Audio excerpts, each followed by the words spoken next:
he standing? Oh, what's a man to do?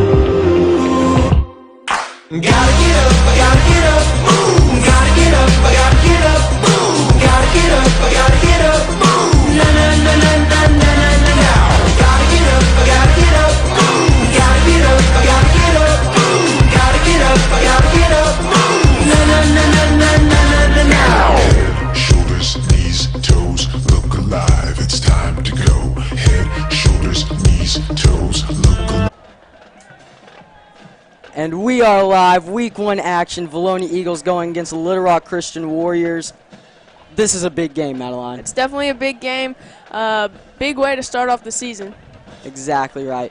Okay, we're going to go straight into our segment, the Senior Spotlight, carried on from last year. Let's see those spotlights. You've been playing football. I've been playing since 3rd grade. I've also been playing since 3rd grade. And has there been any sort of impact or event that made you want to start playing football initially? Just playing two-hand touch on the playground in kindergarten and 1st grade, that just made me really look forward to 3rd grade football. I just remember always having the college football parties on the weekends and deciding I wanted to do that. Okay, lots of people give advice to young football players, as you know. And what's the best piece of advice that you have gotten on the football field? I'd have to say just playing every game like it's your last, because it always could be. Mine would probably be make sure you have all your stuff before you leave, because when you get there and don't have something, it's pretty embarrassing. Okay, who's been your biggest impact as an athlete? Mine has been Troy Polamalu. I remember watching him in 2nd grade, and I just liked his hair at the beginning. Then I started watching videos of him, and it turned out he was really good. I liked Tim Tebow, just how he portrayed himself as a Christian on and off the field and just gave his best at everything he did. Just made me really look up to him. Can you guys tell us your favorite football memory or a story or anything like that? Beating BB my junior year last year. It was my first year back at Vilonia, and it was the first win we got. It was just an awesome time with all the guys. Mine would probably be our 10th grade year against Alma, because it was the first game I got to play on the high school team. Can you guys tell us how you prepare for each matchup every Friday? I just watch film and inspirational YouTube videos, just get myself going. I also watch film and Fortnite videos on the way to the game, so I don't get nervous. Okay, do you guys have any game day superstitions? Coach Sweeney, he makes all the wide receivers wash their hands before the game, and it's just something we've done at Vilonia since Sweeney and Langrel got here. It just helps get our mind right and prepare for not dropping any footballs. Yeah, I do the same thing also. And also me and Kyle Vines, we have to help each other put our jerseys on over our pads. And if anyone else does it, it doesn't feel right. So we have to do it together. Okay, what is your prediction for the game this week? I'm going to say 35-21 Vilonia. I've said we're going to win 28-10. All right, that's it for this week's Senior Spotlights. Hunter Neese and Nick Lewis getting ready for action, week 1. Investments, and your money?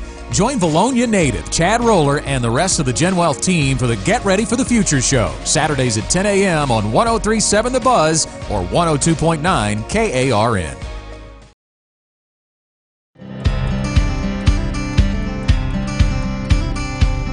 Here at Charlie's Corner, we have everything you need from men's shoes and boots to camo and graphic tees.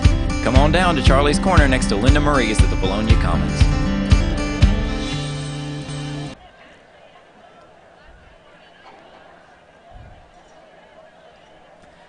So Vilonia in the 5A is ranked 23rd, and Little Rock Christian is obviously number 1 because they won the state championship last year.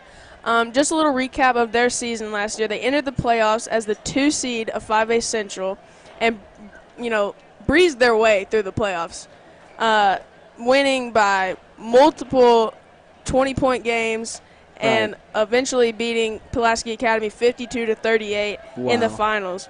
They finished the season 14-1, and their only loss coming from Pulaski Academy in Week 4 when they put up their worst numbers, losing 56-14. So that was their worst game. But they averaged 53 points per game and only allowed about 25. And there's no doubt about it that this team has an explosive offense, and I think you got a little more about that, don't you? You're exactly right. So, the big name for this offense, obviously, Kendall Givens last year, the running back. Great speed and athleticism. He's about 5'9", 220 is what he's listed at. Some say he's a little bit more. And he breaks tackles with ease. He's been compared to a bowling ball as well as Jerome Bettis. He's a great runner. He keeps going no matter what. Those feet keep moving. You have to hit Kendall Givens, low. The Jerome Bettis is getting out of hand. You've got to hit him low or he's going to run you over. And even if you hit him low, he can still run you over. You have to be extremely powerful down low around his knees. No arm tackles. No arm tackles. He's not going to go down without a fight. And he's a big guy with a lot of agility, a lot of just pure athleticism. He's a really good running back. You've got, in the receiving core as a whole, just a ton of speed. Speed more than they know what to do with. They'll outrun you anywhere on the field. It doesn't matter who you have back there. It could be Usain Bolt, and they're going to give him a run for his money. It's really a tough matchup for any secondary. And their big name is Chris Hightower, number 5. He's a senior this year. He's a very quick first step, great route runner, not afraid to go up and get a ball. He's quicker than he is fast, though. He's very quick. He's not slow, but he's extremely quick, and that's really what you have to watch out for. Got to make sure you don't let him get that first step. Exactly right. And don't let him inside. He's extremely good at catching the ball inside on the slants and the in patterns, anything like that. And the biggest question this year on Christian's offense is their new quarterback, Colin Cooper, the junior, number 3. He's got a cannon for an arm. And he can fit the ball into any window he sees on the field. Yeah, 6'2", 170. He's a big dude. He's kind of built like Austin Myers a little bit. Right. Austin's taller, but we might see a little bit of an even matchup in the quarterback, even though Colin Cooper has a lot of hype to his name as well. Right, and this guy, he's very shifty in the pocket, and he's not afraid to run with the ball. A little bit of hidden speed, a bigger guy at 6'2". He'll move around. All right, I'm excited to see it, but hopefully we can keep him in the pocket and our secondary can cover their big wide receivers. Exactly. And the defense today will have a tough day. This is an extremely high-powered offense. We've got some keys. The entire defensive line and linebacker core really needs to focus on Kendall Givens, force Little Rock Christian to throw the ball, and maybe make a couple mistakes with some rushing of the passers, and just see what we can do defensively.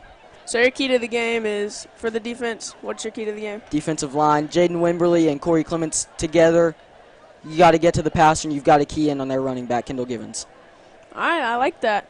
To talk a little bit about their defense and our offense, what I saw last week against Batesville, their defensive line is their weakness. Right. In their defense, and they allowed multiple 30-plus yard runs and 2 50-yard runs from the quarterback, sitting in the pocket, and they just opened a wide-open hole, and he got 50 yards out of it.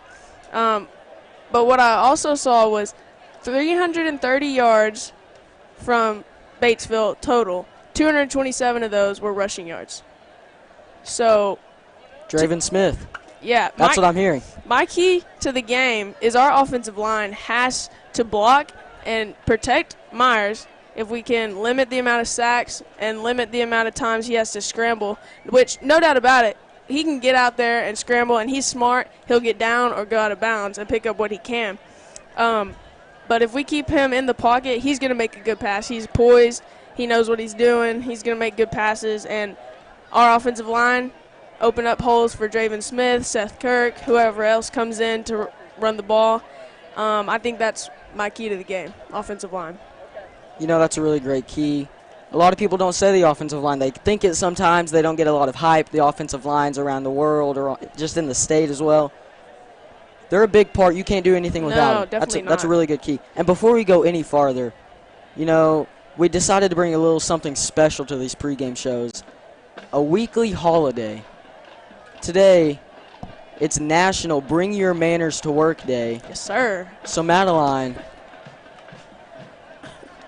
what do you want to talk about now? You first. About manners? Well, it can be about manners. You just got to be polite. Always respect your parents. Always respect your elders. And that's my manners for the day. And those boys out there, respect the girls. All right, let's run a few commercials and come back with a new segment.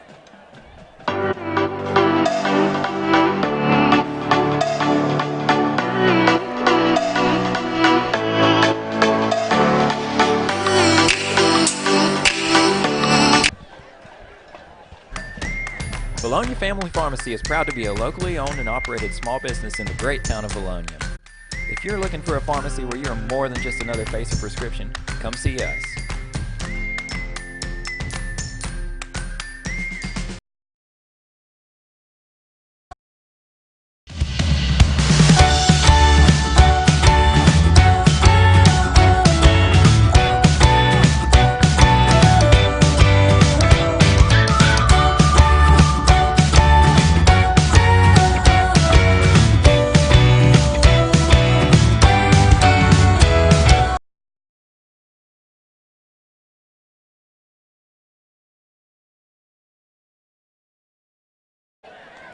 And we're back. We're going to start this part of the pregame show with a little bit of predictions for the upcoming game.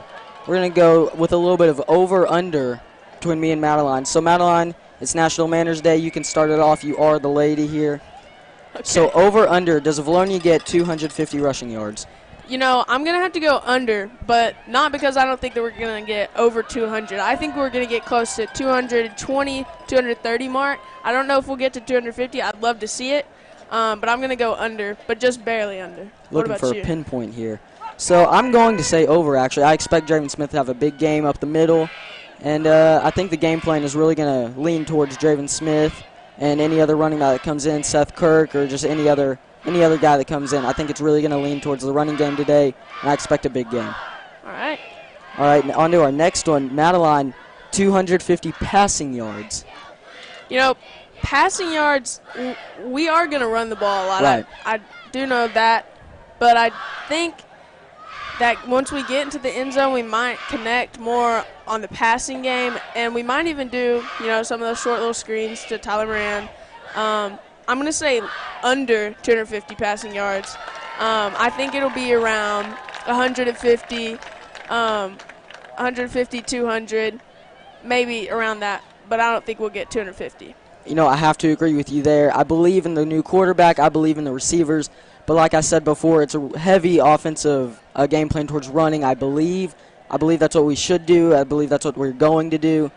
And I expect to see a lot of success out of that, so I don't see us straying far from that very often. And their secondary is really speedy, too. I mean, we have really fast receivers, but I'm not sure if we'll have a ton of long passing game this year or this season. Right, okay. This week. Over under 3 rushing touchdowns. I'm going to say, can I say equal? You can. I'm going to say we get three running touchdowns. Bold. She's looking for the pinpoint. I'm going to say under today. We will get a lot of yards, but I expect to see some short passes around the end zone and the red zone. Just kind of get Austin Myers warmed up to the high school scene, see what he does, in a little bit of a goal line situation. And we'll follow that one into over under 3 passing touchdowns. I'm going to go under, and I think that's 2. I think we're scoring 5 touchdowns tonight. Now, I know that's a bold prediction, but 5 touchdowns, that's my prediction. 3 rushing touchdowns. One of those might even be from Myers. Close to the goal line. You never know. Duke can scramble. Sure can. And 2 passing touchdowns. That's my prediction. Okay. I'm going to have to say over. Over, okay. Because I do see us getting into the red zone a lot today. Very high-powered offense, in my opinion. And I see a lot of passes in the red zone. That's just how I expect the game to go today. Gotcha. We'll move up to the defensive side now. Is Vilonia going to force more or less than 2 forced turnovers? Ooh, forced turnovers. So I'm going to say under. I hope to see maybe 1 or 2. I'm going to say under because I know their running back, he's a big dude. I don't think he fumbles a lot. But maybe we'll see a few picks in there. I'd love to see it, but I'm going to say under, maybe 1. Okay, I'm going to go bold and say over. Okay.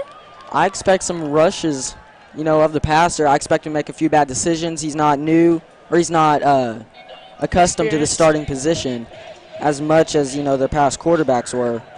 I expect him to make some bad choices here with the pressure. Okay. I can deal with that. And our last one will go off with over under 3 sacks today. I'm going to say over. Over. I think we'll have 4 or 5 sacks tonight. I think I'm kind of hoping we bring a few blitz from the linebackers maybe to get in there. I know we run a 3-3-5, so maybe we can bring in a little bit something to throw them off and pick up a few more sacks.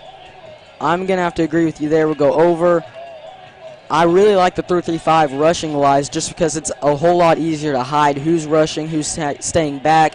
It's really easy to bluff, confuse the linemen. I expect a lot of rush for the passer today. I totally agree. And I believe, how much time do we have left over there? 10 minutes. So, Madeline, let me ask you something. All right. What are you most excited about for this upcoming season? This upcoming season, I think, is one of the biggest hyped seasons for Vilonia Eagle football that I can remember being in school for. Right. So I'm excited to see, the guys in our grade, they're on the team now. We're 10th graders. I'm excited to see what this team could do. Our seniors, they're great leaders. Juniors are making a big impact. And I'm excited to see what those few sophomores can do as well. So I just hope we come out maybe with a winning season this year, even maybe the state playoffs. Maybe. I'm ready to see some sophomores step up. I believe they will. But especially Austin Myers, the quarterback, a lot of people paying attention to him, just coming in as a sophomore to play quarterback. A lot of people compare him to when we had Luke Gordon a while ago. A real good leader, knows how to get rid of the ball, knows how to find some receivers. We expect big things out of this team, including the sophomores. That's right. Let's run a few commercials, and then we'll come back with our other news segment, Tipton's Timeout. Talk about retirement, investments, and your money? Join Vilonia native Chad Roller and the rest of the Gen Wealth team for the Get Ready for the Future show, Saturdays at 10 a.m. on 103.7 The Buzz or 102.9 KARN.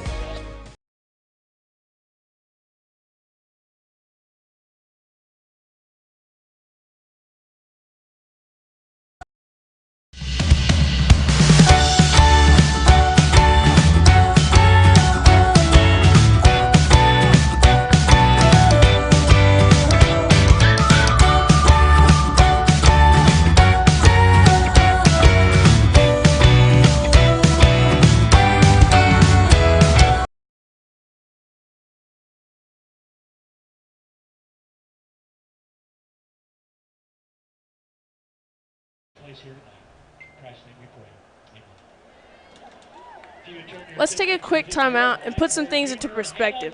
Little Rock Christian is ranked number 5 in the state of Arkansas, and Vilonia is ranked 98th. Little Rock Christian is 170th in the nation, and your Eagles are 5,583rd. Now, don't get me wrong, rankings are good and all. Being number 1 is always something to work towards. But we all know Little Rock Christian is capable of winning every game, as well as the state championship. But it's going to take a lot more than a high ranking to beat our team. Don't count your Eagles out just based off of rankings. These guys have been putting in the work, and we all know what Vilonia Eagles are capable of. Historically, Eagles love a storm. They use the raging winds to lift their wings above the clouds to fly. Meanwhile, all the other birds stay in the branches of leaves and of trees to hide. In Vilonia, we know better than most that storms will come, but we use these storms to rise to greater heights. Vilonia is not afraid of a challenge. As a matter of fact, bring on the storm.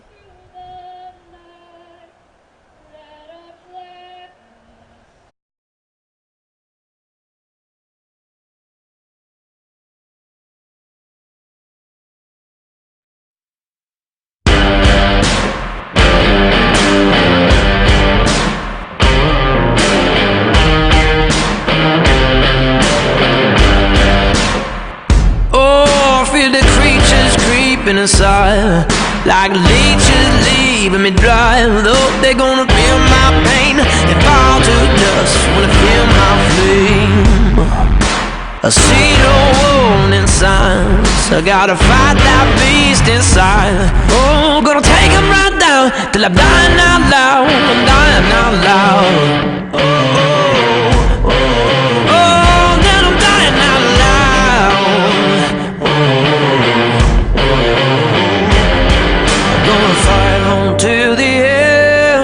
won't turn my back again. Gonna stand and face the rain in this valley of wolves. They say the end may come, but if I'm the only one, I won't ever run in this valley of wolves. The alpha blood in this valley of wolves. And the alpha blood in this valley of wolves. The alpha blood.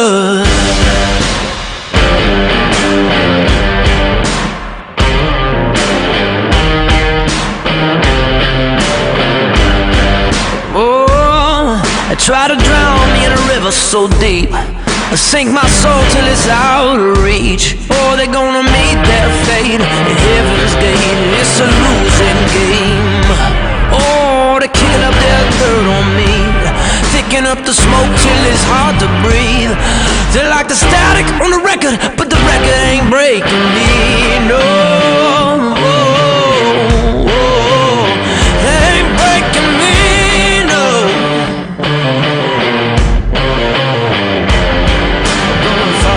To the end, I won't turn my back again.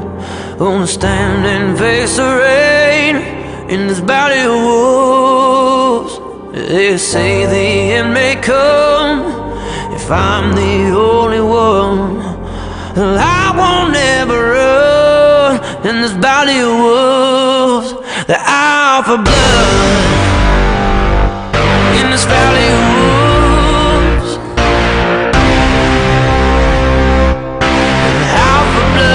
The alpha blood.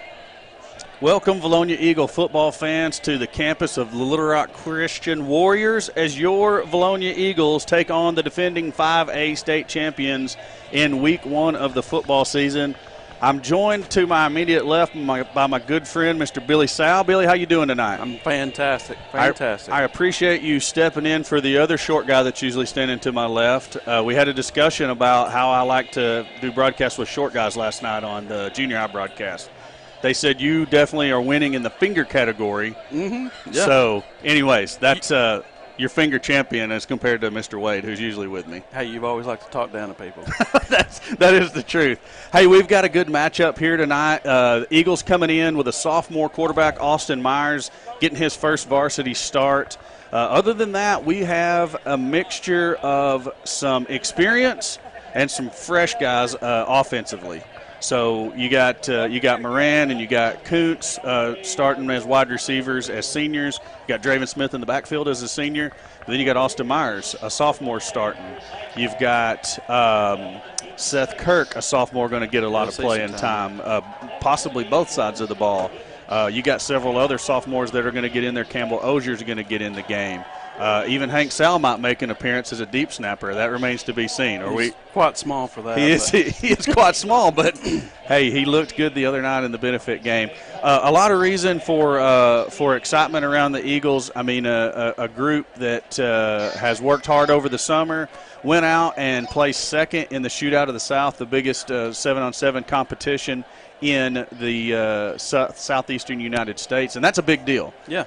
Absolutely. We were down there at that throughout the weekend, had a slow start, really picked it up on the second day, surprised some folks, beat the defending champions from Keller, Texas in that, and opened some eyes. And then, like we said earlier, one of our seniors, Tyler Moran, he actually won best wide receiver of the whole tournament. So very impressive there. Eagles looking to jump off of that into the season of full pad tackle football.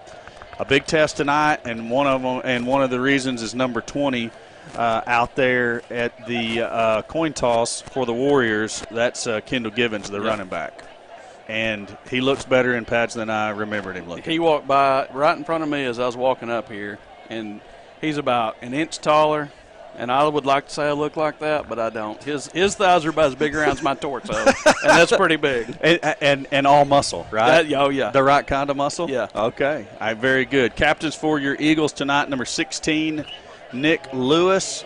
Number 19, Jake Goff. And 65 is Nick Bonema. That's the captains for the Eagles tonight.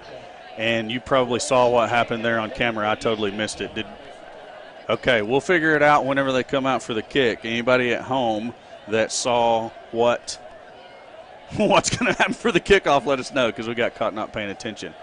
But looking for a good game here. Eagles wanting to have a good showing. It's going to come down to, I think Alan Wade has already mentioned on the chat here. Our defensive secondary cannot let their speedy receivers get behind us. And then the front 6, 7, 8, how many defenders you want to call it in this 3-3-5 scheme that the Eagles run are going to have to focus on Mr. Givens, or he's going to run all over us. Yep. Now you've got to be able to get your arms around him and hang on. Just wait for help to get there, because he will break some tackles. Yeah, I don't think one guy's going to bring him down necessarily. No.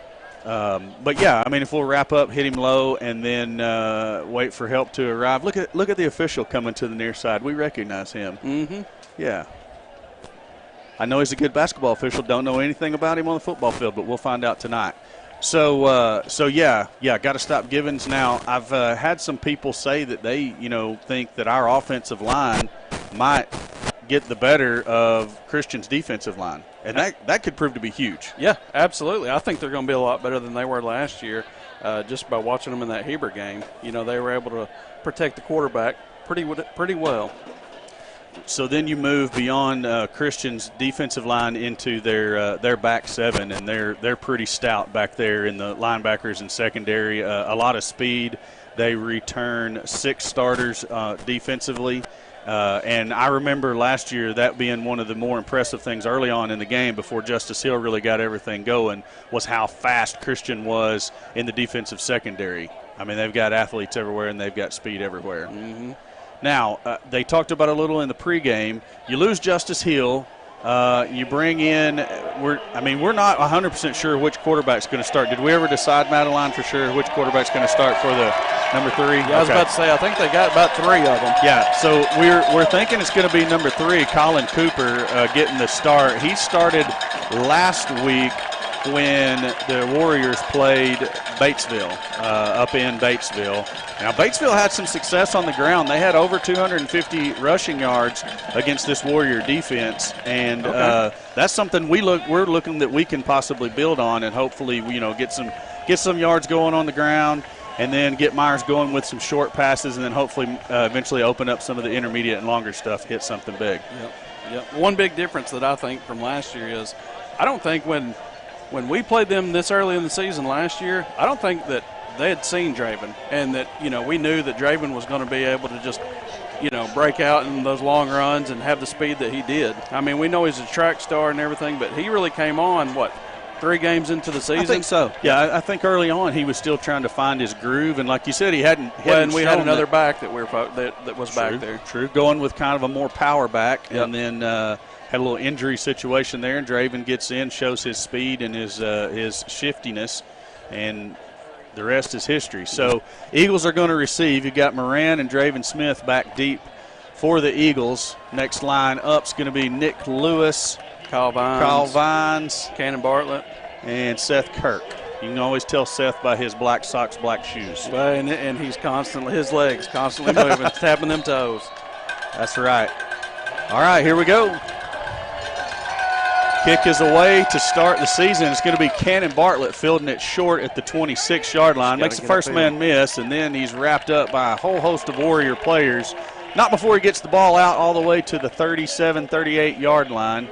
They may even give him the 39, and already a little jawing going on down there in the field. You like seeing a little hype right off the bat. Oh, yeah. Well, the first game of the season, everybody's ready. Everybody's pumped up. It's going to be good. Here we go, another sophomore starter down here, receiver on the near side of your screen, number 5, Jamison Hinsley. You got Smith in the backfield with Austin Myers. Moran up there in the slot. Kuntz is wide. We got one more slot receiver I can't get a number off of just yet. That's Moran. Who's just outside 16, Moran? that's Nick Lewis. Nick Lewis starting in the slot next to Moran. Nick Lewis has good hands. Eagles going to audible out of the first play here as Myers looks to the sideline and gets direction. Moran comes in motion across the formation. Myers is going to give to Draven Smith right up the middle, and he's got run. He's off to the races at the 50, the 40, the 30, the 20, the 10, 5. Touchdown, V-Town. One play into the season, baby, and Draven Smith takes it 62 yards to the house. How you like that, Vilonia Eagles football fans? Let me tell you, momentum is a dangerous thing right here. And I would say going into this game, defending state champions, they had momentum. But this team right here, Vilonia, we just picked up a lot of that momentum. I knew off the bat that I had a little insider information that the first play was going to be a give to Smith, but I didn't know that I was expecting it to look exactly like that or have that particular result. Eagles line up for two with Smith, Draven Smith, and Tyler Moran lined up in the backfield in kind of a wildcat formation. Here comes Kuntz. Kuntz coming on late. Hinsley is out there. Him and Kuntz are split wide to the left. Moran has the ball. Gives it to Smith. Smith makes a man miss, pushes forward, and he is not there. Just narrowly stopped for the conversion. Very, very close. And let's see if we can go find Mr. Grant McNew at the 20-yard line on the far end of the stadium there. Grant, what did you think about that one-play drive for the Eagles? Guys, am I mistaken, or did Draven Smith just score on the first play against the defending state champions? Draven Smith took it straight to the house. It happened. It was electrifying. I've got chills. Guys, I'm shaking. Look at this. I don't know if you can see this, but I'm shaking hard. We are having a hard time seeing it from where we're at, but I bet Steve got a close-up of it there on the camera. Yeah, and I think your voice I'm is shaking sure he a little does. bit, so. That's Billy said he thinks your voice is shaking just a little bit also. Guys, I'm going to be honest. Everyone else outside of Vilonia is thinking that was not supposed to happen. Oh, I guarantee you that everybody was thinking that wasn't supposed to happen. However, if you believe in the Eagles, you thought it might. All right, we're going to go back to the field here as the Eagles are set to kick the ball away to Little Rock Christian. And apparently there was some kind of penalty somewhere. Did you pick it up? There was a flag on the field in all of our excitement. So it was I guess it was some kind of personal foul after the two-point conversion. We were all excited about the touchdown, still talking about that, getting ready to go to Grant, and we missed it. That's VC, and 5 is Hightower. So Newman's going to kick it away for the Eagles from the Christian 45-yard line. Chance maybe to go for an onside here with decent field position, or the possibility of decent field position. Newman approaches it. He kicks a line drive kick, fielded at the 2. Oh, good. Ball is loose, and the Eagles have the football. The ball is loose. Eagles recover the football. 1st and 10. Eagles at the 15-yard line of Little Rock Christian, and the fans are going wild. Sir. Yes, sir. Who didn't believe in the Vilonia Eagles? Who didn't believe in them? Hey, that was 84 Aubrey Watt right there on that big hit. Putting the helmet straight on the football. Great job by Aubrey Watt hustling down the field, putting the hat on the ball, making the fumble, and it was recovered by, did we get a number on the recovery? No. Sorry about that, young man who recovered it. We were so excited up here in the booth, didn't get your number. Smith and Myers in the backfield. Hinsley and Moran to the near side. Lewis and Kuntz to the far side. Give us to Smith again. Smith cuts it upfield. There's going to be a flag on the play. I'm going to suspect that it might be a hold. Hey, Grant, if you can hear me, make sure your microphone is on standby, please. Holding against the Eagles, so backs up 10 from the spot. We'll replay first down back at the 25. So 1st and 20 from the 25-yard line now. Live fan feedback says number 17 recovered. Another sophomore for the Eagles, Campbell Ozier. I was about to say, it looked like Ozier. Gotta love that. So Lewis goes up top with Moran and Kuntz this time. Myers has the ball, fakes. He's going to throw quick to Lewis, incomplete. Kind of a low pass. It was a little bit low. Myers caught a little bit of welcome to varsity football there in the backfield, but he's still upright, so no harm, no foul. You like the good quick throw, but you wish it would have been a little higher because Lewis did exactly what he needed to. He got between the defender and showed Myers his numbers. Yep. Austin just threw it just a little bit low and hard for Lewis to get a hold of with the defender draped on his back. 2nd and 20 for the Eagles. Myers gives to Smith straight up the middle. Smith is going to get 5 yards before he is tackled by one of the linemen, number 58 for the Warriors, Titus Colquitt.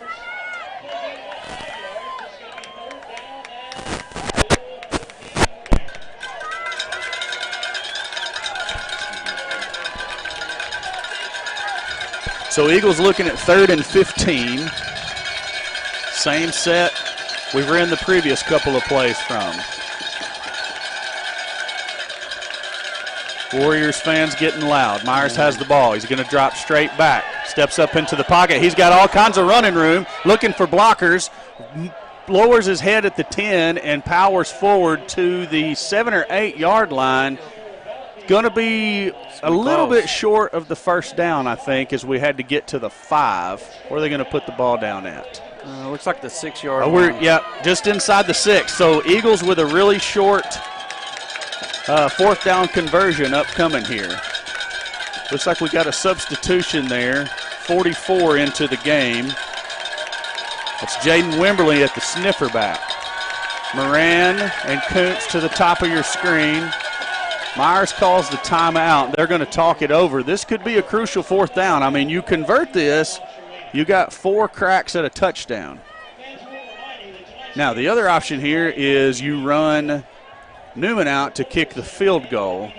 Seth Kirk came off the sideline into the huddle. Looked like he might be going to check into the game. Still discussing that. It would be a chip shot, but I think in this game we're going to need the score. The touch. Oh yeah, I'm thinking go for it all the way.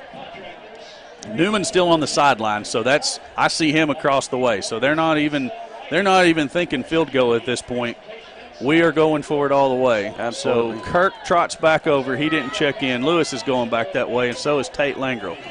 So it's going to be Myers and Smith in the backfield, looking for those big guys up front to get the push. Yep, 44. I wouldn't be surprised to see Myers rush up to the center real quick and go quarterback sneak. He's going to stay in the gun. Has the ball. Gives it to Smith. Smith's going to have the first down. He got across the 5. He definitely has the first down. Looks like they're going to give him the 4. First down and goal for the Eagles at the 4. Good deal. And Smith had a crease. If he could have found another gear, he would have had the end zone, but it closed. It was the speed of that Christian defense. The little hole that was there closed up quickly. Yep, they fly to the ball. Eagles 1st and goal from the 4. Wimberly stays in at the slot back or sniffer back, however you want to call it. I think they call it the sniffer. He's the one in motion across the formation. Myers gives to Smith. Smith's trying to get the edge, and he can't do it. 33 for the Warriors gets off of his block. That's Jackson Woodard and makes the tackle on Smith for a 2-yard loss. Here comes Seth Kirk. 2nd and goal back at the 6, and the sophomore Kirk is checking into the backfield. Actually, they marked us all the way back to the 8. 2nd and goal from the 8 now. Lewis checks back in for Wimberly. So we're going to go with 4 receivers. Actually, we're going to go empty set. Seth Kirk splits out to the slot on the near side. Myers all alone back there. 33 showing blitz, and here he comes. Good block. Myers is flushed out of the pocket, and he throws that one away, lives to play another down. Yeah, probably a smart move right there. You know, I thought maybe he could kind of bootleg there for another few strides, but then I looked up, and all those receivers were covered. Good defense by the Little Rock Christian Warriors. Yep.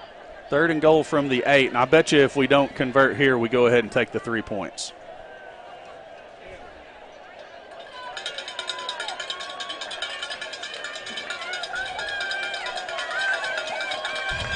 Kirk stays in the backfield. Yep, still showing blitz. They do a lot of shifting on the defense here. They show a lot of blitzes and back out of it. Myers rolls to the right, looking for Kuntz on the fade route, throws it up, and it's just long for Kuntz to get. I like the play call because you put your tallest receiver on a shorter defensive back. The throw is just a little wide for Kuntz to be able to get up and get his hands on, so the Eagles are going to try to take the 3 points here. Yep.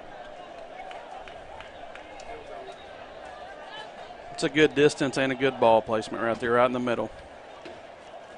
Stoppage of the clock by the officials here. We'll see what's going on, possibly.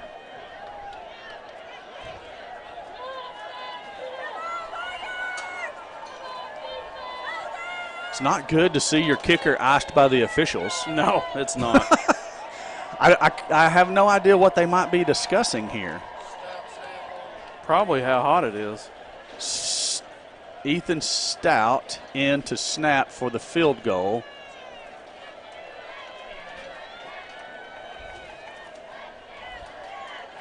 Oh, they're going to reset the clock maybe? Yep. They put more time on me. Okay. 8:20 on the clock.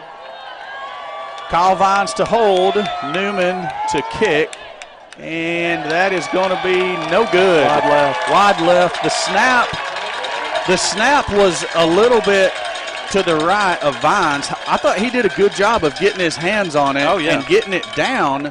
It's almost, I don't know, it's almost like Newman rushed the kick a little bit when he saw the snap go a little bit wide. Yeah. So the Eagles turn it over on downs. It moves out to the 20-yard line in high school football. So a whole lot of excitement for nothing games there. Look who split out here left. Got the quarterback. Yeah, this is their Wildcat package that Allen had told me about in his study. So the quarterback is split out wide. Number 12. The give's going to be to Givens. And We good did what job. we We needed to did right exactly what we needed to. First man there was Archer, number 45. 25, I'm sorry, Tanner Thompson. Helped out by Wimberly, and I don't know who else got in there, but Tanner was definitely there first, Tanner Thompson. Looks like Lewis is back here at the safety position. Got Kirk out here in coverage with Vines on this side. Get back there. Get Bad back there. snap. Eagles.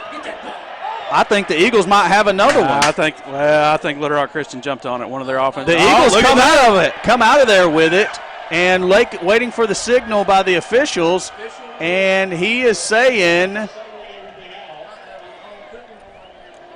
discussion amongst the officials down there. I mean, how can you deny Eagles that? football. There you go. Eagles football.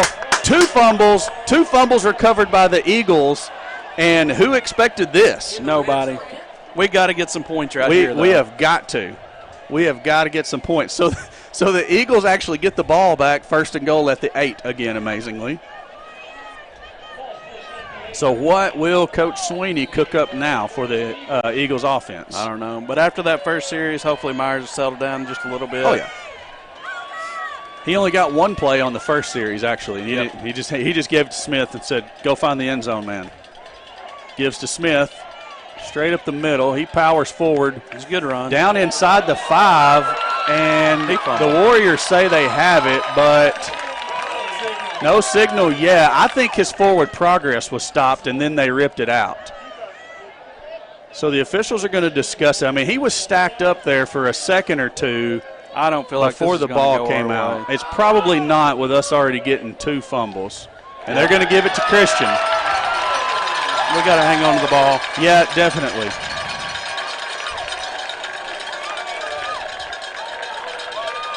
Yeah, it looks a lot like that Miami and Florida football game, a college game from the first week of the season. Yeah. But it was at the end instead of at the start. So nobody can hold on to the football. Warriors ball, 1st and 10 at their own 3-yard line. Are they on the 3? It says it's on the 2 on the board up there. They're back in that Wildcat with 12 back there. He's going to keep and come out the backside, and that's Austin Kuntz making the tackle, but not before a first down on the run by Akeem Gilmore. So it looks like Christian believes that they're going to have some success running the football against the Eagles defense as well. Yeah, so absolutely. they're basically keeping their speed guys back there in the backfield and got the quarterback split out wide out here to the near side of the screen. Gilmore sends the man in motion. He takes it, and he's going on an option, it looks like. Throws the option pass out of bounds. That was the weirdest option I've ever seen in my life, actually. I mean, I see what they were doing, but not a high percentage play, really, I wouldn't think. No, that looks like something you draw up in Pee Wee. That's exactly I what mean, I it thought. does. I mean, with the motion with the guy behind the quarterback, Mm-hmm. we used to call a play like that way back in the day. Mm-hmm. Somehow they're going to give them the ball all the way back out at the 10-yard line. I would have to assume that pass went forward rather than the way it looked from our vantage point backwards. So Gilmore has it. He's going to throw the quick out to number 5. Seth trying to get off his block, and he can't do it. Nick Lewis over to make the stop. And I don't know. I think Kirk did all he could right there. Yeah. I felt like he was getting held a little bit at the start, and then he kind of lost his balance. Yeah, he locked up. That wideout locked up on him pretty good. Gilmore still in the Wildcat package with Givens back there. Givens is the man in motion. Gilmore's going to try to keep it straight up the middle. An excellent job there by the interior of the Eagle defensive 72. line. That's number 72 on the tackle, Corey Clements. Great job. I mean, he just reached out, got one of those big paws on the back, and held on. Is he playing nose guard? Right? That's a load of a nose guard. It is right a there. load of a nose guard. 2nd and 6 for the Warriors. Eagles may be showing blitz with Watson here. And Goff. Gilmore has the ball, throws the quick out to number 17. He's got running room. He's going to have the first. No, he's not going to have the first down. Looks like the Eagles may have recovered another fumble. Yes, Eagle football is the signal by the official. I don't know. Yep. We're coming up out of the bottom of the pile with it. No signal. Oh, No. 3rd down. My goodness. Fumble Ruski continues here. Holy cow. Third and 2. That's what the Warriors are looking at.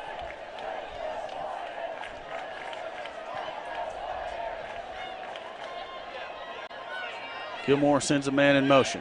Give is to the guy in motion, outside. 33. Good job, Seth Kirk. Seth Kirk, the first guy there to make the hit. Nick Lewis comes in and cleans it up. Not before a Christian first down, though. But yeah. I think good play down the line there by Seth Kirk, even though they were had a pretty good block set up on him. No, Seth did a good job trying to take away that outside, not giving up the sideline. 1st and 10 for the Warriors at their own 41-yard line. Warrior offense yet to cross the 50 as of the moment. Or yet to pass down the field. That's just Gilmore just picking his way through the middle. It wasn't a very big hole opened up by the offensive line, but he just kind of jitterbugged his way through there. Yeah. When you got 3 down linemen, man, you can make some holes. Well, especially the way that Christian's setting up their receivers and spreading out our linebackers. Yep. And our safeties. Gilmore stays in the backfield, 17 in motion. The give is to Givens, straight up the gut. Here he goes. You better get a hold of him. Jake Goff takes a swap at it, can't do it. Vines can't bring him down. Draven Smith can't bring him down. You can't. Touchdown Warriors.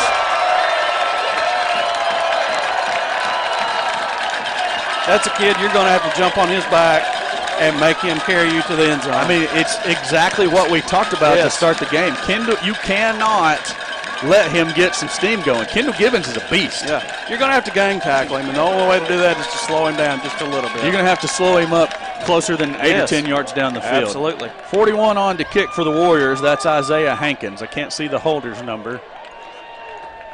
Snap is good. Hold is good. Kick is good. Warriors lead it by a score of 7-6.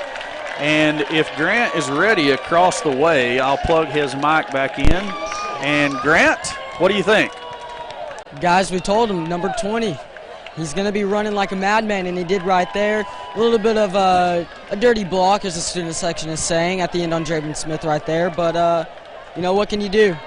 Well, I'm a homer all the way, but I got to call it like I see it. I don't think that was a dirty block on Smith. I mean, I thought the guy got his head across in front of him. So either way, I understand the students being upset about it. Right. I mean, you definitely have the better view than us down here, but I'm not going to tell them that. They don't like it because it's our star running back. Totally get it. They're homers like we are most of the time, but I got to call it like I see it. Well, that's not how the student section feels, Corey. That's okay. I agree with them most of the time. So, hey, well, we're going to see what the Eagle offense can do on this possession. Hopefully, Myers and company can stick one in the end zone this time when we get down there close. We expect them to, don't we? Absolutely. All right, back to the field as we have Moran and Draven Smith back deep to receive for the Eagles. Another short kick. It's going to bounce, and Vines is on it. We got it. Yeah, the official's on top of it. He goes ahead and says Eagle football. Good job. Every time you let a ball bounce on a kickoff, it's danger. Oh, absolutely. And I'm going to say that the next time we come out to receive a kick, we're probably going to scoot that second level up about 5 yards. Because we've had one kick go straight to Bartlett and one kick go short of Vines. Tate Langrel checks into the game. He's there in the slot alongside Moran on this side with Jamison Hinesley. Kuntz up top. Draven Smith in the backfield with Myers. Give is to Smith. He makes a guy miss, and he's going to fight forward for about 5 yards. Looks like they're going to give him the 40. Yeah, they're going to give him the 40. Second down and 4. Second and 6. He picked up 4.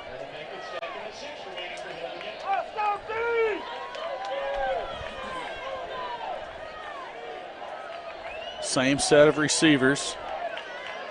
Smith comes in motion to this side of the formation. High snap, Myers handles it. Throws quick to Moran, and an absolute lack of blocking. You're going to have to block out in front of that screen if you're just going to throw that quick pass, and we had none on that play. No, when you don't block out in front of that, you're setting somebody up to get hurt. And all you got to do is hold that guy up for long enough for the ball to get there, and then Tyler's going to do the rest. There was Green out in front of him, but you got to block that first guy. I mean, it's man-on-man blocking there. Absolutely. Nick Lewis checks into the game. He's out in the slot this side with Tyler Moran. 3rd and 12. Myers fakes. Going to throw, intercepted by number 4 at the 30, 20, and that's going to be a touchdown for the Warriors. And that right there is exactly what I'm talking about when I say the speed of the back 7 of the Warriors defense, because that pass was open. And Myers didn't waste any time throwing it, but those dudes are fast and they know how to break on a football. You have a very small window to thread that thing in there. What do they got? They got some kind of, they got a turnover telephone. Old school rotary dial telephone for the turnover. Oh, okay. Well, okay then. Apparently there's also some sort of championship touchdown belt. Isaiah Hankins to kick the extra point. It's good. Warriors lead it by a score of 14-6. And guys, it feels like we've played forever, but there's still 3 minutes and 8 seconds left to go. Yeah, in the first quarter.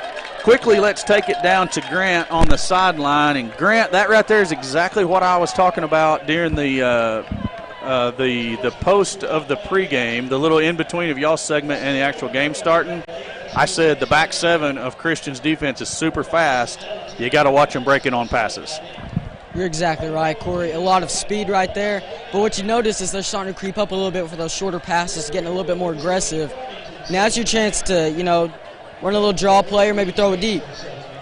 Yeah, absolutely. I mean, we're going to have to take advantage of their aggressiveness, and we're going to have to give Myers enough time to set something up down the field, I think, to counter it. Looks like Josiah Nelson checks in for Draven Smith on the return here, deep, back with Tyler Moran. You still have the same group at the second level, and I mean, they scooted up a little bit, but not as much as I thought they would. Still a big hole there. But I guess it's easier to run up than it is to go backwards. True. There's the kick. It's going to go to the 25. Vines has it. He's up across the 30, and he's going to be tackled at the 32-yard line. That's where the Eagles' offense is going to set up shop for the next offensive drive. How does the sophomore quarterback recover from the first interception? Why would you ask that question? Well, listen. We all know Myers. We've seen him grow up all the way from T-ball to now, and that kid, he's made for moments like this. And that's why I asked that question. His parents they've always just taught him, hey, shrug this stuff off and go play hard again. And I guarantee that's what he'll do. Absolutely. Looks like we're going to have a timeout, Little Rock Christian. They didn't have enough on the field. I asked that question to you purposefully because I expected the answer that you gave, and then that leads me into what I'm going to say. Yesterday I was talking to another Vilonia Eagle fan at a non-football event. But anyways, the question that was posed to me was, how is the young quarterback going to respond to any type of miscue or to getting popped really hard a couple of times? Well, he got hit hard on the first drive. He did just fine with that. We had the interception on the last play, and we're going to see how he responds to that. But, like you said, we've known the guy or the kid and the family forever. We know what he's made out of. Grant said it during the pregame show. I don't think he's going to get rattled. Not on that right there. I don't either. I mean, that's just one of those things that you come up, you make the quick throw on the pre-snap read, and the guy jumps it. Mm-hmm. It happens.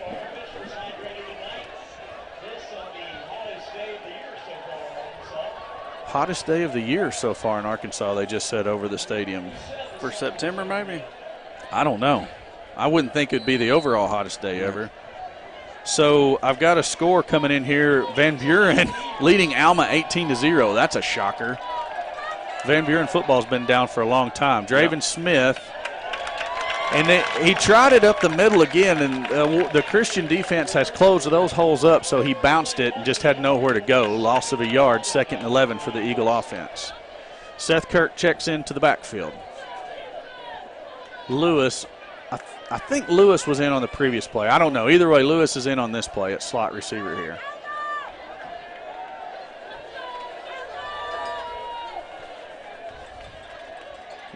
Myers throws quick to Moran. It's complete this time, but there's that speed of the Christian defense. Actually, there was a guy that almost got a fingertip on. I don't know how the ball got through there to Moran, honestly. No, it was a dart, but, again, you got to block out front on that.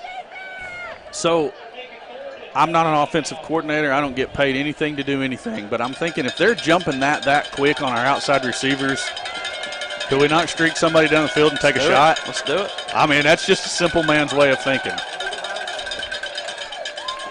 I know you got to give Myers time to set up and the receiver time to get downfield for that throw.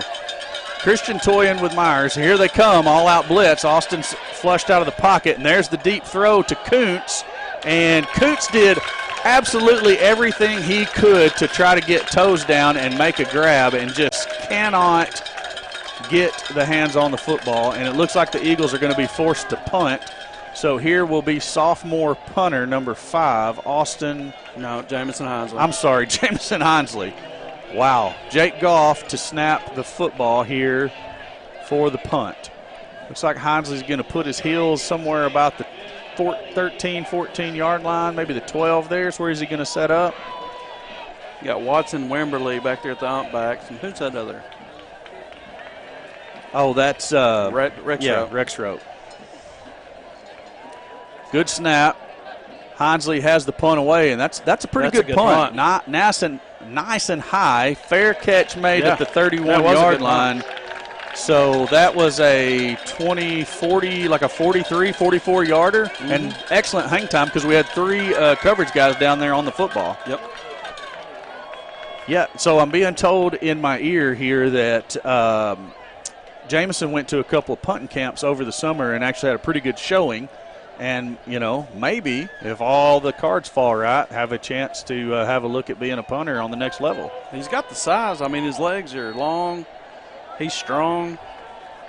Well, he would also be one of those punters that if something happened and the back got loose, he could lay a lick on you, too. Oh, absolutely.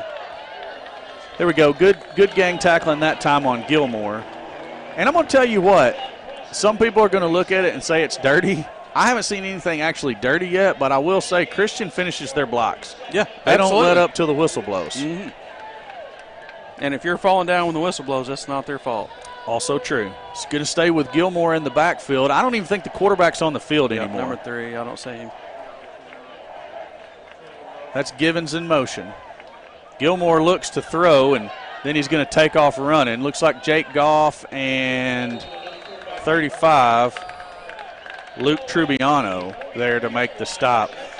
I want to give a shout out to the former number 35 of the Vilonia Eagles varsity football team, Caden Bartlett, watching online. I know he went off to basic training or boot camp or whatever you want to call it, and I'm not sure where he is now. He's just not in the stadium here at Christian. He's watching online. I think he's in Oklahoma. Oklahoma. I could think of lots of other nicer places to be.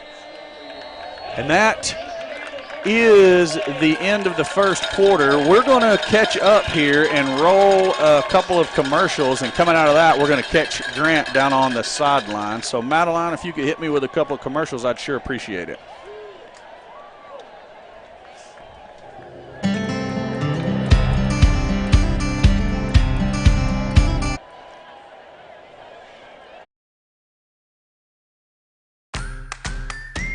Vilonia Family Pharmacy is proud to be a locally owned and operated small business in the great town of Vilonia.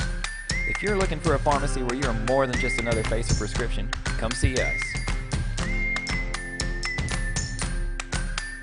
Want straight talk about retirement, investments, and your money? Join Vilonia native Chad Roller and the rest of the Gen Wealth team for the Get Ready for the Future show, Saturdays at 10 a.m. on 103.7 The Buzz or 102.9 KARN.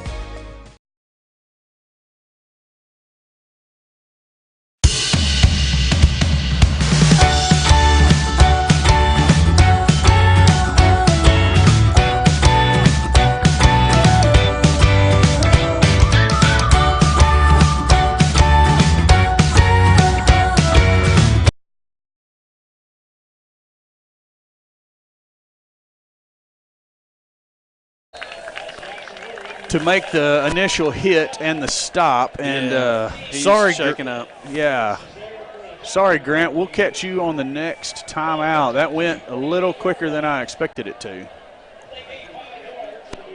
Well, he kind of, when Cooch is he did a good job closing it, closing down on the guy, but he was pretty high. They just bumped heads.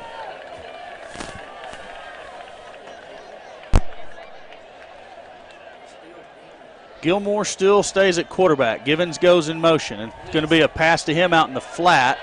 Complete. He's got all kinds of running room. There is a flag. Givens goes out of bounds well ahead of the first down, but I'm going to it's going to be a hold where they're throwing. They keep throwing that flag forward. It's going to be a hold where they moved it up to. Absolutely. Holding on the Warriors, so it should back them up to a second and about 8. Josiah Nelson checks in at the safety position.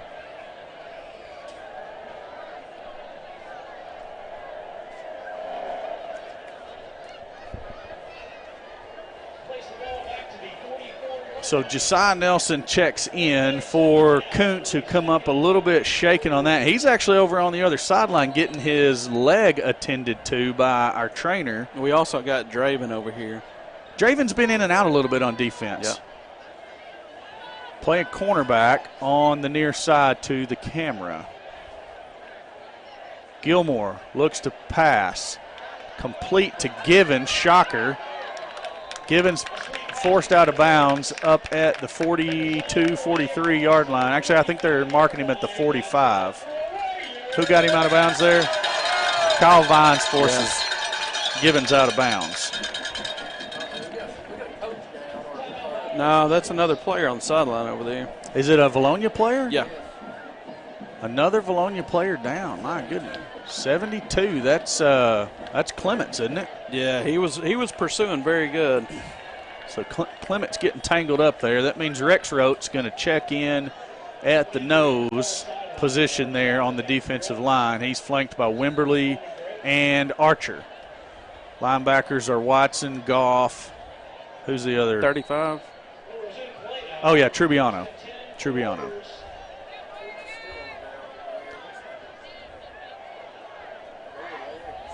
Warriors staying with this Wildcat type of offense with Gilmore in the backfield.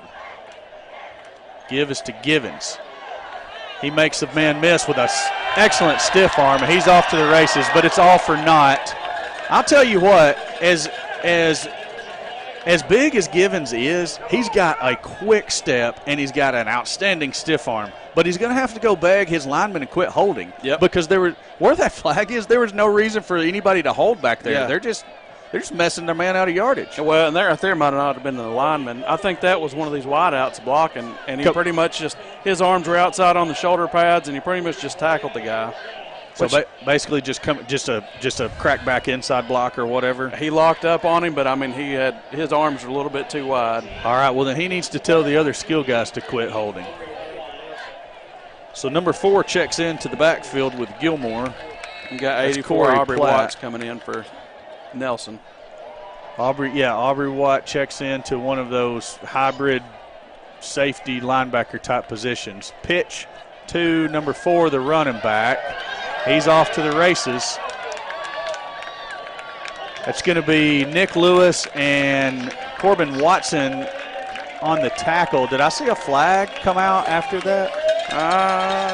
Okay, so I'm getting a question here in the back of the booth. You talking about on Kirk? Okay, so Kirk was actually getting blocked by a tackle, and I think that what happened there is the tackle engaged him on the front, and then Kirk rolled, and that's actually a legal block. Quick pass out to number 33. Kuntz goes back in there, and he is definitely not himself as he's very ginger on that left foot. Jake Goff to make the tackle, and Kuntz is not right. He's limping, and you could tell it right there. He just could not plant to get in position to make that tackle. So Eagles take a timeout here to talk it over, trying to keep the Warriors out of the end zone here. Yeah, let's take it down to Grant here, and Grant, okay, Steve's got his zoom on you now.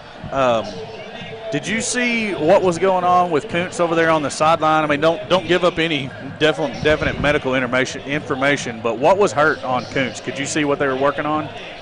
Guys, it appears that Kuntz just simply bruised his knee, fell on it a little bit hard. He's moving around. He's getting ready to go. I think he should be good here pretty soon. Okay, well, we couldn't tell if it was an ankle or a knee. He just looked a little bit ginger out there trying to get in position to make that last tackle. So we really couldn't tell what was hurt. Yeah, guys, I saw it. It was just a little bit bruised up. It's not a big deal. He should be back on pretty soon. Outstanding. He's actually out there now, out in that one of those safety linebacker type positions in coverage. Draven Smith also out on that side. Gilmore with Givens in the backfield for the Warriors. Gilmore straight quarterback run with Givens as a lead blocker. Looking for holes. Eagles, pursued, but nobody could get through there to actually make a hit. 58 finally getting him out of bounds for the Eagles. That's Dylan Briggs.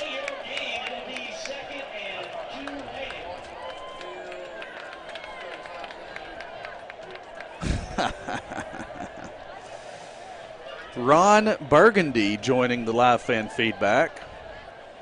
I'll get to that momentarily. Gilmore gives to Givens, and he's straight ahead for the touchdown for the Warriors. And, there wasn't a whole lot the Eagles could do on that. You let Givens just get his shoulder square, put his head down, he's hard to stop. I don't know if that kid would ever be tackled for a loss this season. I'd be surprised if he got tackled for a loss last season. Oh, 100%. He's guaranteed probably 4 yards every time. Ron Burgundy says, we're pretty good, but we'd be a lot better if we had salon quality hair and read the news. I couldn't tell you who's going by Ron Burgundy on the broadcast. Extra points good. Warriors lead your Eagles 21-6. And let's see if we can find Grant down there on the sideline. I'm sorry I didn't tell anybody beforehand, but he's ready. He's in line. Go at it, Grant. Guys, like we said before, Kendall Givens, he's a power runner. He's a big guy that can move. You've got to be prepared in the middle, especially in those goal line situations. That's almost exactly what we said up here in the booth, was if he gets his shoulder squared up and he can drop that head, you're not going to stop him. It's just, he's like a freight train. Hey, great minds think alike, Corey. I think we've got something going other than just our birthdays. You are absolutely correct, sir. All right, back to the action on the field. Warriors set to kick away to your Eagles. Number 41 there to kick. Isaiah Hankins. Still Smith and Moran back deep.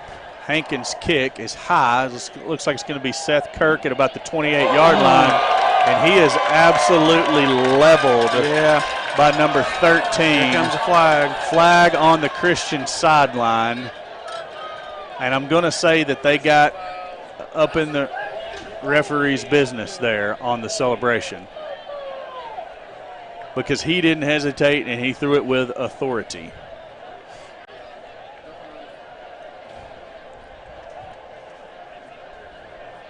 So, discussion on the field. We wait for the signal. Is it going to be Yep. Yep.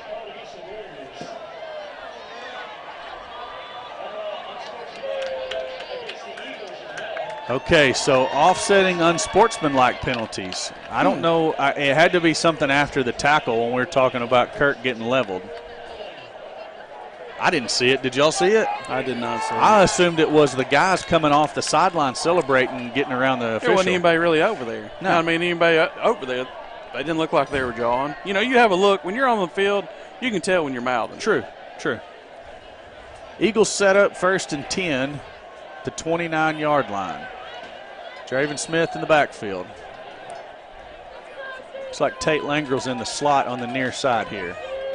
Give us to Smith. Smith falls forward, picks up about 6 or 7 out to the 36-yard line.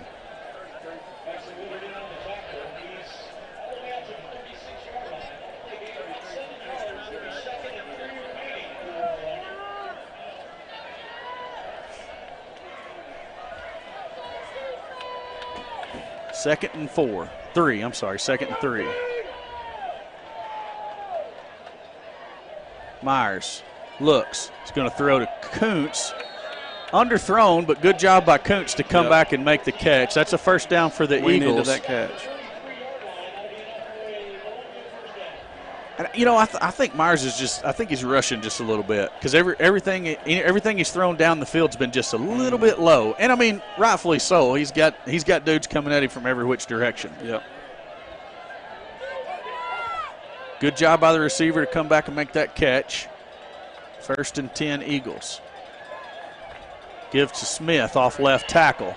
Good job. Oh, and Draven giving a little punishment there at the end. And that just so happens to be the guy that leveled Seth Kirk on the return a minute ago. Yep. Well, that's their quarterback. That's the guy. 13? Yes. That's the one that's been playing quarterback. No, BC, it's been 12. Gilmore's been playing quarterback. Oh, okay. I saw somebody else then. I know. I mean, VC very well could have taken a snap. I don't know. But last couple of series, it was Gilmore. Yeah. But he came up and just bounced off of him. Looks like Lewis checks in for Langrel in the slot. Myers going to look to the left. He throws, but he's hit hard by 2 Christian defenders. He pops right back up, though. He's no worse for the wear. I think 56 had a couple of words of encouragement for him after he got up off of him there on the bottom of the pile. Both of them just came from backside.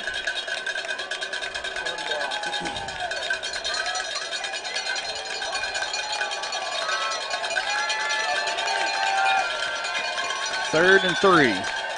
Give us to Smith, and there ain't nothing doing there. Looked like a face mask, but I don't guess there is one.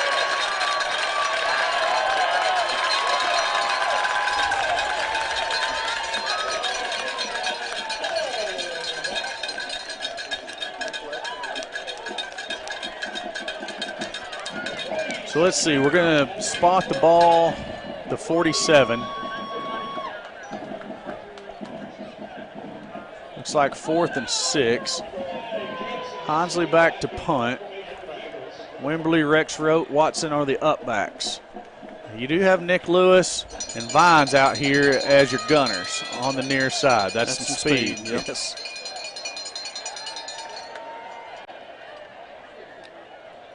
Good snap by Goff. The punt is away, and this one's an even better punt. Fair catch called for and taken by number 41 at the 24-yard line.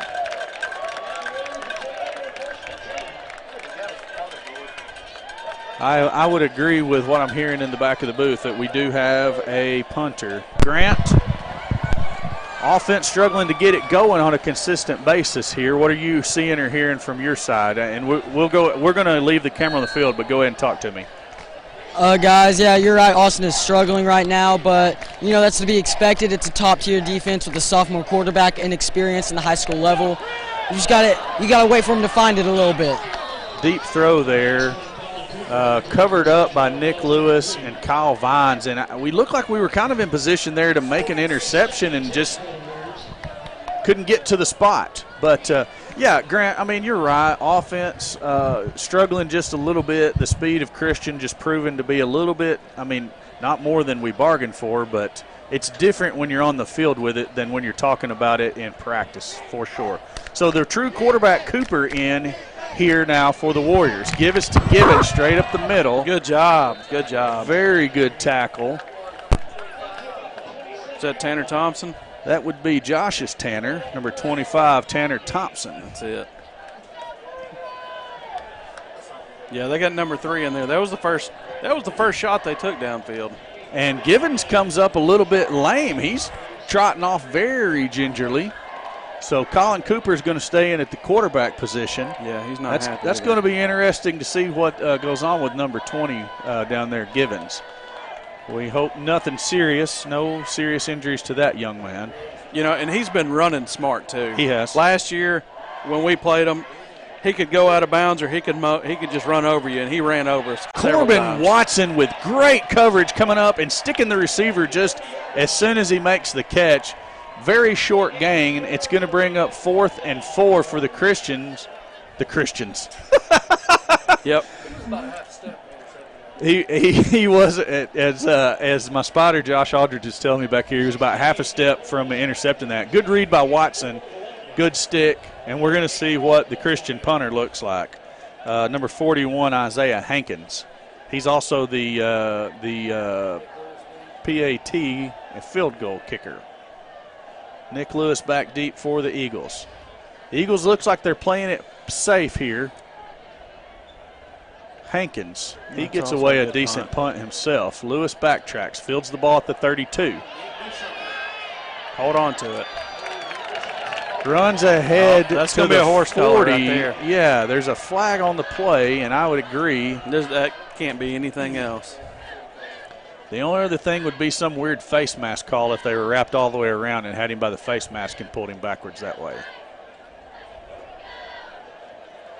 Let's see what the white hat has to say for us.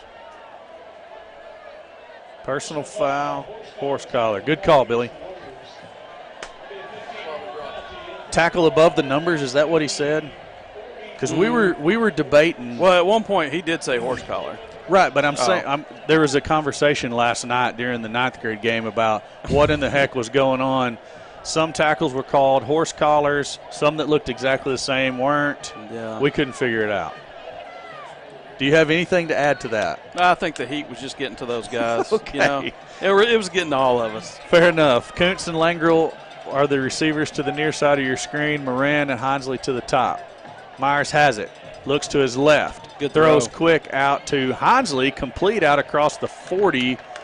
Looks like it's going to be the 41-yard line. Good throw and catch. Hinsley just runs a little hook route, shows Myers his numbers, and he puts it right on him. That's it.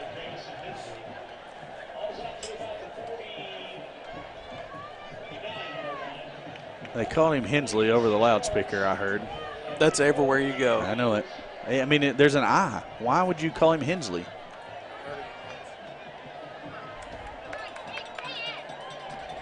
Myers surveys the defense, gives to Smith. Smith around the left end.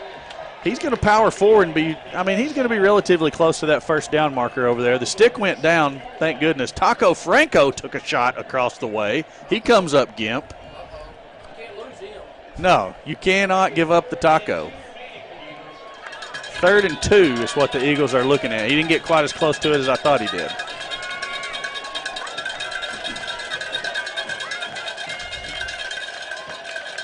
Myers looks, throws quick to Moran. Moran has the block in this time, and they're going to call a hold. Yep, they're going to say they're going to call a hold. If you're on going to Lewis. block out there and you're going to hook up, you've got to get inside.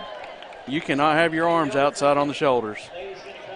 And I don't know if that one was necessary or not. I mean, it all happened real fast. I just saw the blocking was happening, and I was happy for that.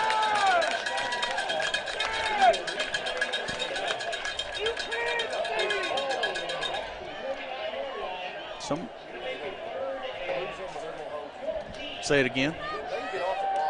Oh, yeah, definitely, yeah. The talk here in the booth is how well Christian gets off of blocks because, I mean, we've had some good blocks set up, and then the next thing you know, they're off of it.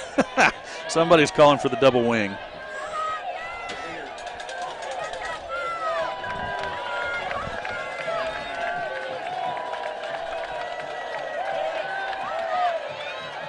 Myers throws short of Lewis. It was going to be a pretty spectacular catch as he made it, if he made it, with 13 Beasley in coverage. Well, it wasn't a good, pass wasn't horrible, but I don't think they were on the same page. I don't think that was the route for that pass. That makes sense? I agree. They might have been a little bit of it looked like miscommunication. Looked like the route should have went for about 5 more yards. 4th and 14 are what the Eagles are looking at.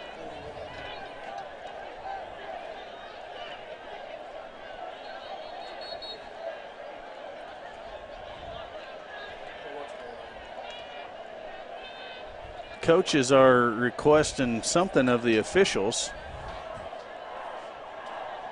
I don't know if they're asking for the time to be reset. I mean, it was an incomplete pass. Was the clock running? I didn't pay attention. Clock wasn't running. Madeline says the clock wasn't running. Yep, they're resetting it. So apparently it was running for a little bit.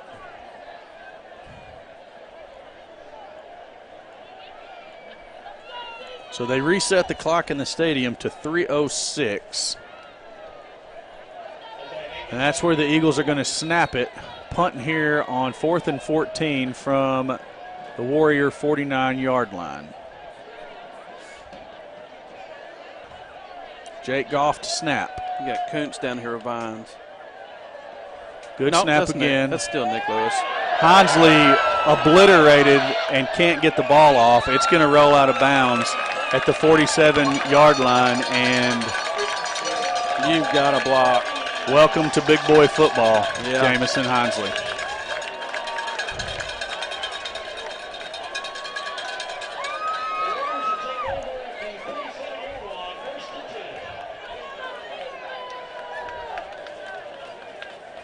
First and 10 Warriors at their own 47. Eagles defense needing to rise up and get a stop here.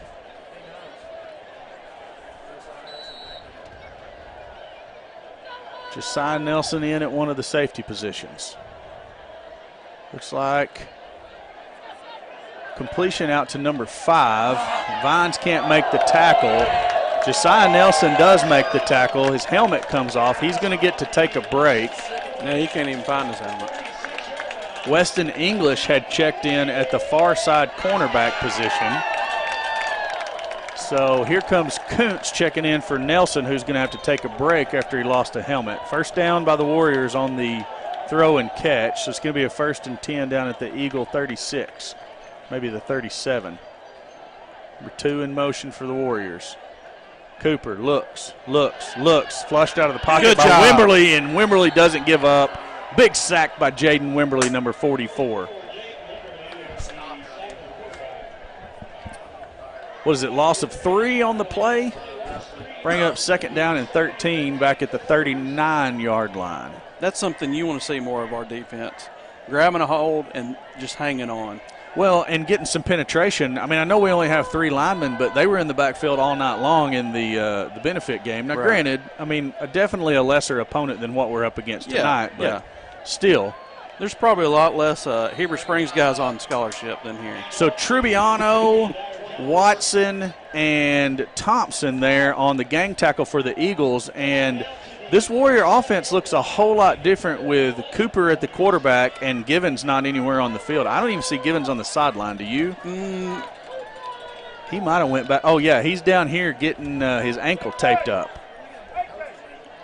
Cooper drops the pass, surveys the field, throws over the middle. High, intercepted by Austin Kuntz off to the races at the 30, 35-40, and he's going to be out of bounds there at the 40-yard line. 1st and 10 for the Eagles. Good job, Kuntz. Do you think Christian might go back to the Wildcat after that? I hope not. I hope not either. Hey, let's keep number 3 in there. Now, number 3 is a very good passer. He is. I mean, he's a good quarterback. That one just floated on him a little bit. They seem to give him time. And the guy was open. I mean, he was open. The pass was just a little bit high.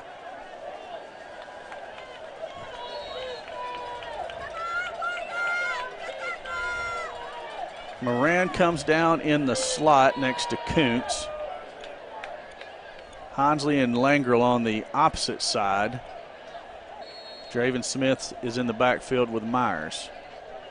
Billy, if you get a chance, get these offensive linemen's numbers and names keyed up for me and give them a shout out here in a minute when you get a chance. Moran in motion. Myers drops, looking, sacked. And, I mean, you've got 2 seconds. You've got 2 seconds to let the ball go. Yeah. You know, and it appeared there for a second he had a lot more time. But like you said, that Little Rock Christian defense, they're so fast. Just a drop of a hat, they're back there. Absolutely. Absolutely. We're going to try to find an opportunity to get down there to Grant. Actually, Grant, maybe with a minute left here, you might want to make your way back up to the press box and get set up for the halftime show. Myers, 2nd and long, gives to Draven Smith. Smith's got no running room, and he's shoved backwards. We've got 1 timeout left. And who's going to call the timeout here? I bet it's Christian, because Christian has 2 of them. So they call a timeout. Eagles looking at 3rd and about halfway back to Faulkner County here. This is going to be a much appreciated halftime because Draven looks like he's getting a little bit tired. He's not hitting the hole near as hard as he was at the first of the game. We've got some old heads here apparently on the chat calling for the double wing. That would set us back a decade. That would set us back at least a decade. I mean, the spread's not something you implement overnight, and I mean, it takes time. I mean, it's just like when Stanley did come in and implemented the double wing. I'm sure we weren't great at it the very first year we ran it.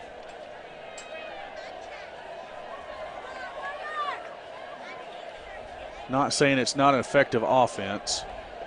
It's got its place. It definitely does. But I mean, I want to give this a chance to work. That place is shrinking though. Oh, definitely. In football. Yeah, definitely.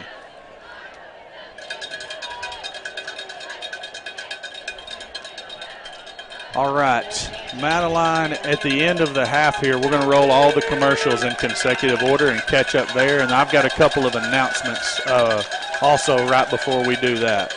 Myers looks, gets rid of it on a screen pass to Draven Smith. And Smith trying to pick his way through, does a good job to pick up about 9 yards. And, we actually had that called. We need a screen to Draven Smith, and there it was. I mean, it was a good pickup there on the screen, and maybe we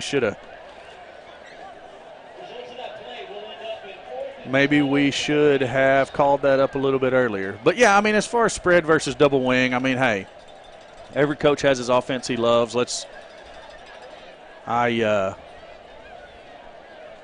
I want to give this time to go. I mean, you got some young players out there contributing. I think we're gonna, as we run this a few more years, you're gonna see a little bit different tempo with the offense and a little bit better of execution, if you will. Okay, let's see here. I've got some announcements I want to make real quick. All right, we've got a couple of announcements for Vilonia First Assembly Church. They have a Dads and Kids event this Saturday, September the 8th from 6 to 9 p.m. at Urban Air in Conway. come spend time with your kids at Urban Air on us.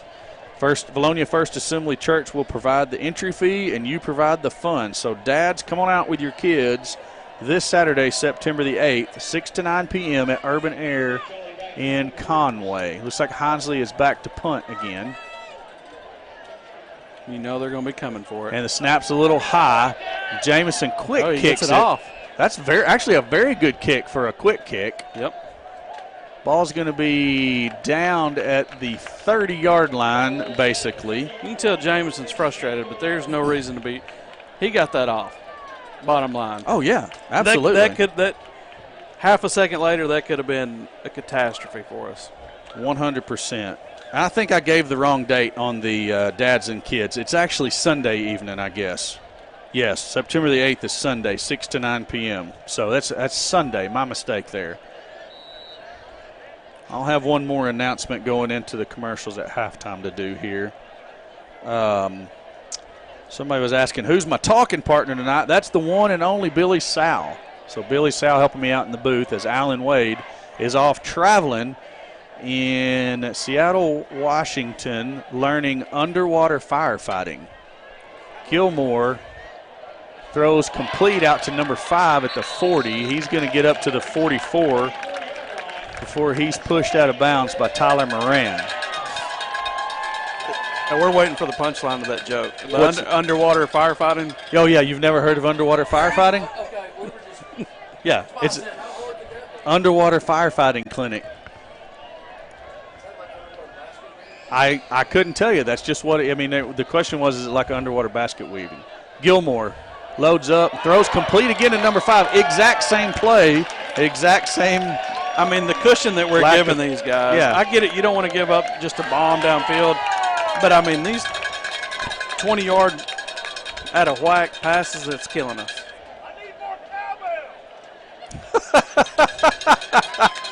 Somebody in the stands just said, I'm going to need a little more cowbell. Yeah. It's like we're at Mississippi State. I do like the reference, though. You think Gilmore's going to throw to number 5 again? We're going to have a false start, it appears. Number 5 is Chris Hightower for the Little Rock Christian Warriors. It's a false start. Back them up 5. Leave 1st and 15. He's Archer going out, and let's see who's coming in. It's 70. It's Logan Loader. Logan Loader into the game, I think the first time tonight. Kenny Davis, keep those scores coming. We appreciate those. I haven't got a chance to talk about all of them, but keep them coming, and we like hearing what's going on around the state. Gilmore looking. He has all day and another half of a day. Now he's going to take off running. Is that Thompson? Oh, Wimberly there to make the stop. No, it's Watson, 24, Watson. Is Christian out of timeouts? They would almost have to be. Yeah, they are. Calling one right now. They clock it there. Oh, intentional grounding. I have to agree with you. How is that not intentional grounding? There's a specific rule in the rule book to address that play. That's a legal play because of whatever rule it is. I don't have the citation number. You don't have to talk down to us. We understand. You know how it goes. So Givens is down here with his ankle all taped up. It is taped up thick. Okay, yeah. Hankins is out for the field goal.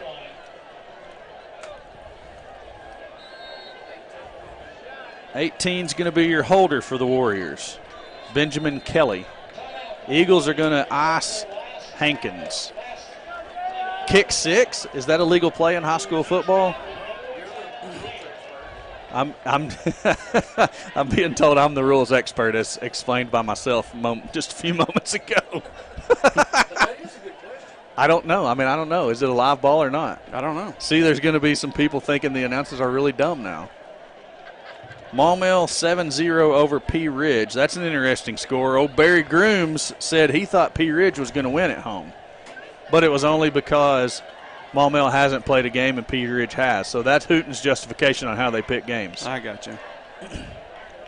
It's kind of like how my wife picks an NCAA bracket, I think. What is that?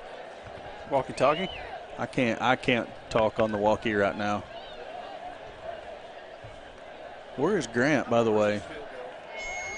All right, so this is going to be, well, they're going to put the ball down at the 39-yard line, so it's a 49-yard field goal. I mean, it's a long field goal. I don't know that timeout was necessarily just to ask the kicker. It was probably just say, don't bite on, you know. Make sure it's not a fake. Exactly. And He's legit. actually going to kick it. I don't think it has the distance. Oh, it does. And here comes Nick Lewis coming out of the end zone, and there's no such thing as a kick sick in high school He wanted football. to, didn't he? Yeah, because immediately the officials started blowing it dead. Like, no, I don't want you to take a shot. There's the answer to our question. All right, so going into halftime, Warriors lead your Eagles by a score of 21-6. I'm going to hit one more quick announcement here before we roll commercials and get set up for the halftime show. So the Vilonia First Assembly Church sponsoring the 8th annual Every Soul Matters 5K on Saturday, September the 14th, starting at 8 a.m. All of the proceeds of this year's race go to a help fund for Family Fun Fest in November, a free event for families in Vilonia. The race is going to start at the Vilonia First Assembly of God Church. Pre-registration by September 1st is only $20, and you're guaranteed a T-shirt. Any registration after September the 1st is still $20. You're just not guaranteed to get an official Every Soul Matters 5K T-shirt. So go ahead and try to get registered. They maybe can get you some shirts. It is after September the 1st. Visit the Vilonia First Assembly of God Facebook page for full race information, including links to the online and mail-in registration forms, as well as the course map. And be sure to give Vilonia First Assembly of God a like while you're there.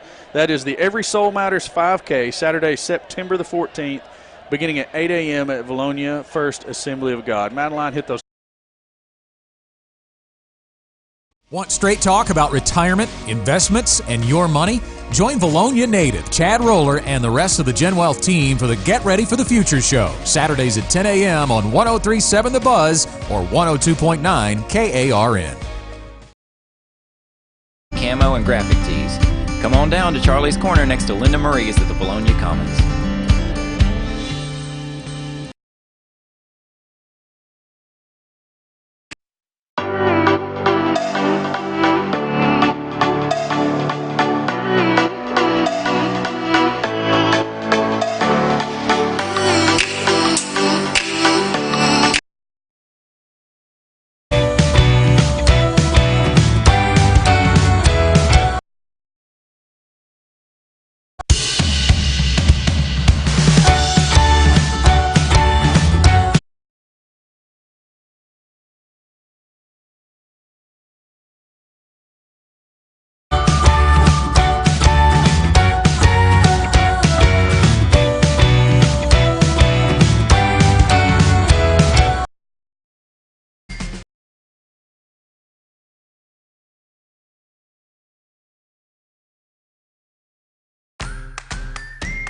Vilonia Family Pharmacy is proud to be a locally owned and operated small business in the great town of Vilonia.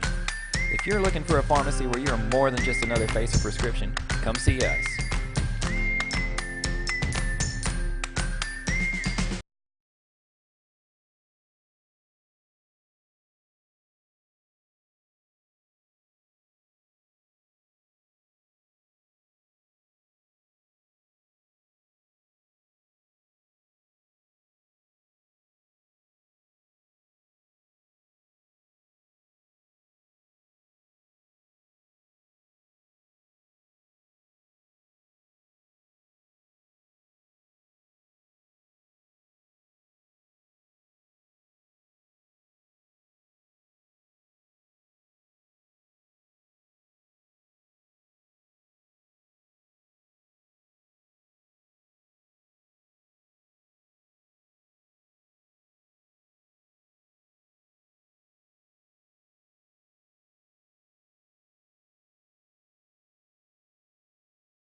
audio.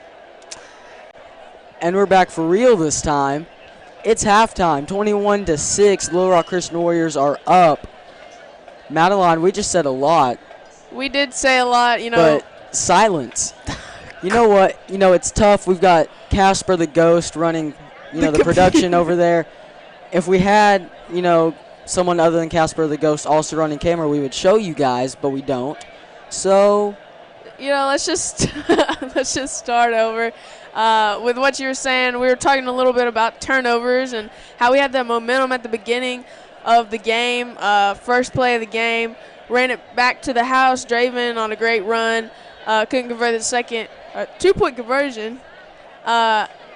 He did that twice now. I know. She did do that the first time. Oh well. Anyways, can't let it slide.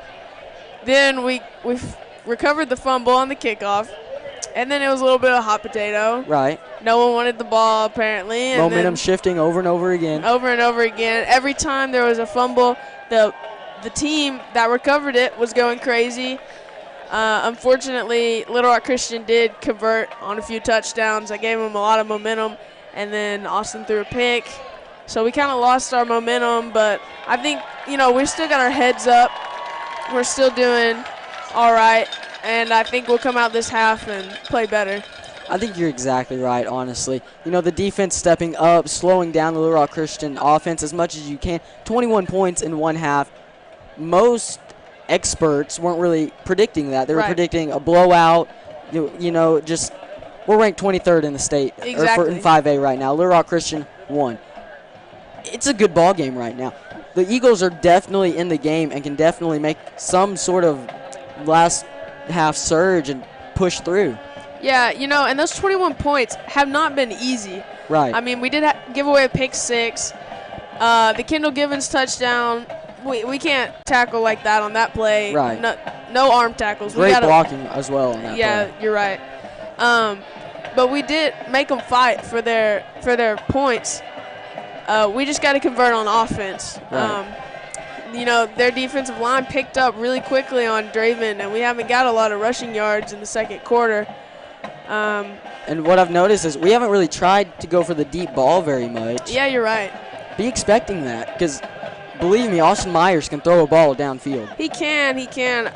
I just think maybe he needs to settle in. Maybe that first half, just settle into varsity. He got hit a few times, threw a pick, but I think he's poised enough. He's going to take a deep breath, drink some water, come back out this second half and play better, and hopefully bring this team back up and make it a closer game.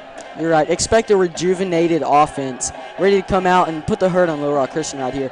They're really hungry right now for a win or at least a really competitive half. For sure. Hoping to just, put the defending champions on their backs again. Put them on their heels. Shock the world. Shock the world. Shock the world.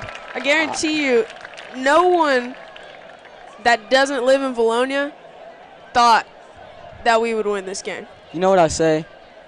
Max Preps, you need to fix something. Fix it. Fix something. Because this is not a 23 against a 1 right now. No. I can tell you right now, this is not what that is. What you're seeing right now is the future and the now of the Vilonia Eagles. Get used to it. You've got a lot of 10th graders out there. You do have a lot of core seniors, but you got a lot of 10th graders out there, a lot of 11th graders. They're ready to play for years and years. That's true. Another thing I saw, those 10th graders are bringing it. They are. They've hit hard, and they've also gotten hit hard. But what I like to see, I don't see a lot of jarring down there, back talking to each other. But there has been a few unsportsmanlike conduct flags. That's a little bit iffy on those. But, you have to respect the coaching staff for putting together this team that's not, chewing gum, as they say, down there on the field, knowing that, it's a real ball game. You don't need to, just drop down to I'm going to talk as much smack to you just because I need to make myself feel better, for lack of a better term. But it's just, they're really disciplined. That's all I can say about it. They're really disciplined, and that's a really good thing for this team right now. Yeah, another thing I saw up here, I don't know if you saw it, was, they got off their blocks really well. Right. On the defensive side of the ball, Little Rock Christian, on those wide receiver screens to Tyler Moran, they got up their blocks really well and just hit us and didn't let us have any time. Austin doesn't have a lot of time in the pocket to think. He's got to, just make a decision and get the ball out. And another thing, when they were on offense, they were converting those blocks. They were blocking really well. We just got to, be tough. And step it up. Yep, step it up. Just And be tough. Also, what I would like to see with, just the quarterback play, don't be afraid to scramble a little bit. I know you're new, Austin. I know you're new to this atmosphere and, the hard hitting, the bigger guys. Don't be afraid to scramble a little bit. You've got the ability and you've got the openings every now and then. That is true. Play it safe. The one time he did scramble, he got us in the red zone and almost picked up the first down, and we eventually did convert on and almost scored, I think. Yeah, almost scored. Right. Sorry, I keep looking down. I'm trying to find the Fearless Friday scores to update. Alma is currently losing to Van Buren 0-25. Wow. In the second quarter. What else we got? Harrison over Mountain Home 35-0. That was at expected. halftime. Good job, Max Preps. You got that one right. Okay. Prairie Grove and Farmington are tied at 7 at halftime. Vilonia Little Rock Christian 21-6. Russellville and Morrilton 17-20. That's a shootout in the second quarter. I don't think a lot of people expected that one. I'd like to see how that one turns out. Two big teams. Yeah, for sure. Well, that's all I got for right now. Cause AT&T. But, I mean, a lot of stuff's going on around, it's week 1. Right. For a lot of teams. Not for Little Rock Christian. They're already 1-0. But you got to bring the heat.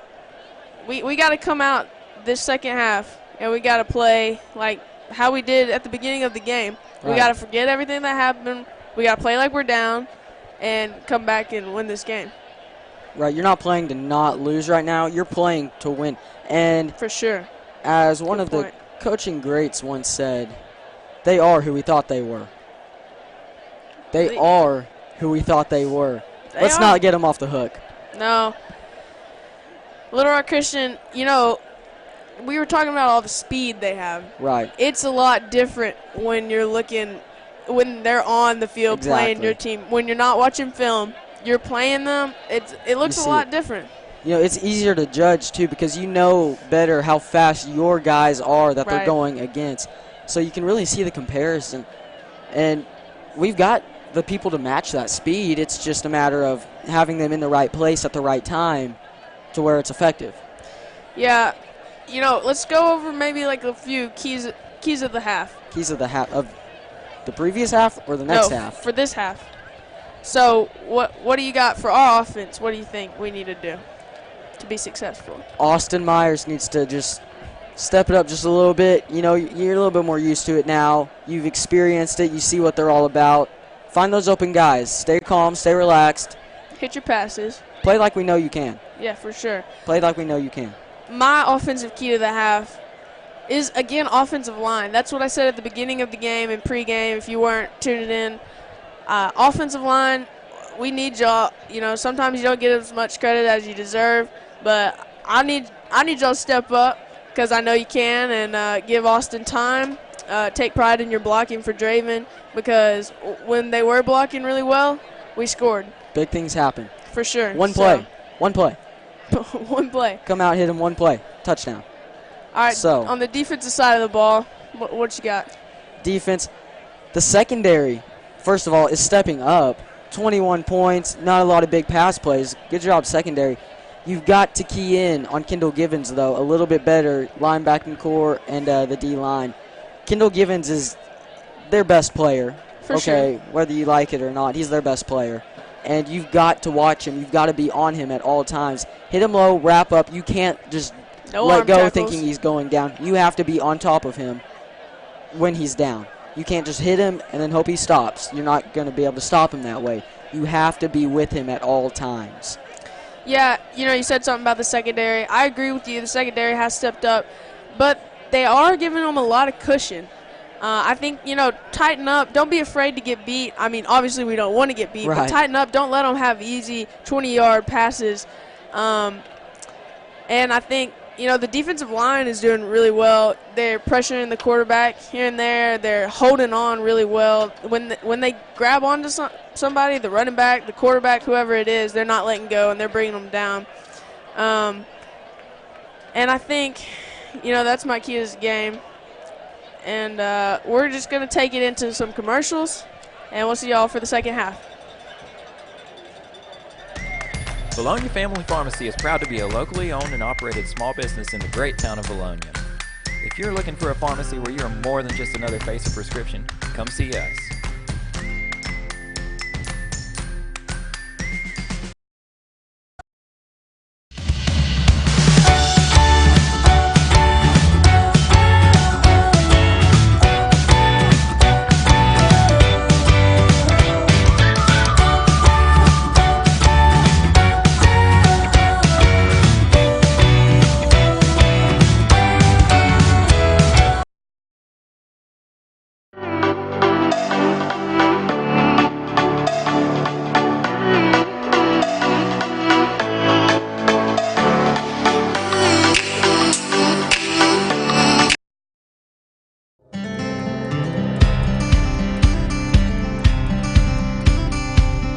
Here at Charlie's Corner, we have everything you need from men's shoes and boots to camo and graphic tees.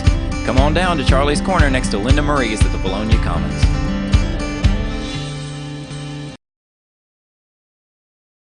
About retirement, investments, and your money? Join Vilonia native Chad Roller and the rest of the Gen Wealth team for the Get Ready for the Future show, Saturdays at 10 a.m. on 103.7 The Buzz or 102.9 KARN.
All right, we are back here to start the second half.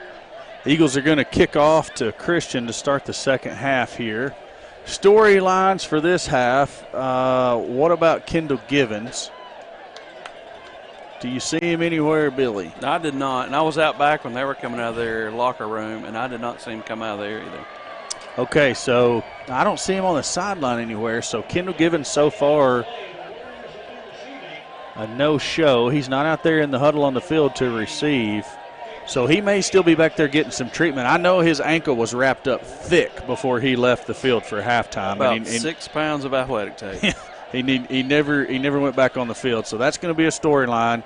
The other storyline is which quarterback does Christian play and how potent is their offense. But the biggest storyline is what can the Eagles offense do to counteract this speed of the Little Rock Christian defense? That's my question. Yeah.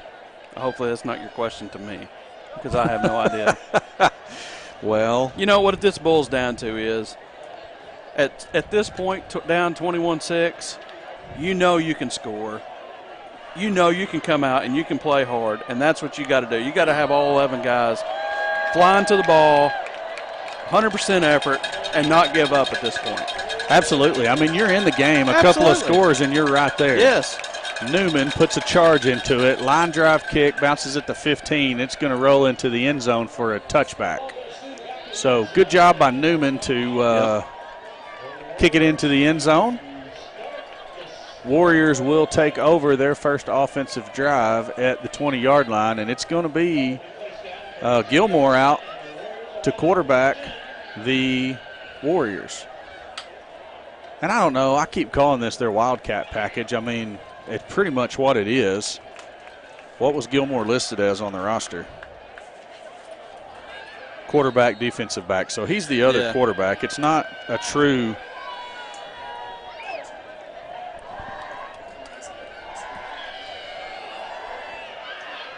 It's number 4 on the run. Yeah. Watson and who else was there? Well, Jake Goff came up and he took away the outside right away. He darted in front of that guy's. He didn't lay a finger on him, but his presence turned him back into his help. So Goff actually getting up off the bottom of the pile, helping with the tackle too. Yeah, he came back up and wrapped up the legs. Outstanding effort by number 19, Jake Goff, there on that play. Is still nets 5 yards, 2nd and 5 for the Warriors. Gilmore give us to number 5, the man that was in motion. Seth Kirk gets blocked out of the play. I mean, Kirk played it right. He played down the line to turn the running back in, but as soon as the back turned back in, he got blocked out and he was out of the play. And unfortunately, he didn't have any help. You know, something like that, I would almost like to see him just take that first lead blocker, take him, and just cause a pile. Slow it down. True. Gilmore, quick pass out to number 5. I don't know how that wasn't a hold on Kuntz. They had a hold of the outside of his shoulder pads. Number 5, Hightower on the reception, picks up about 7. It's going to bring up 2nd down and 3 for the Warriors at their own 48-yard line.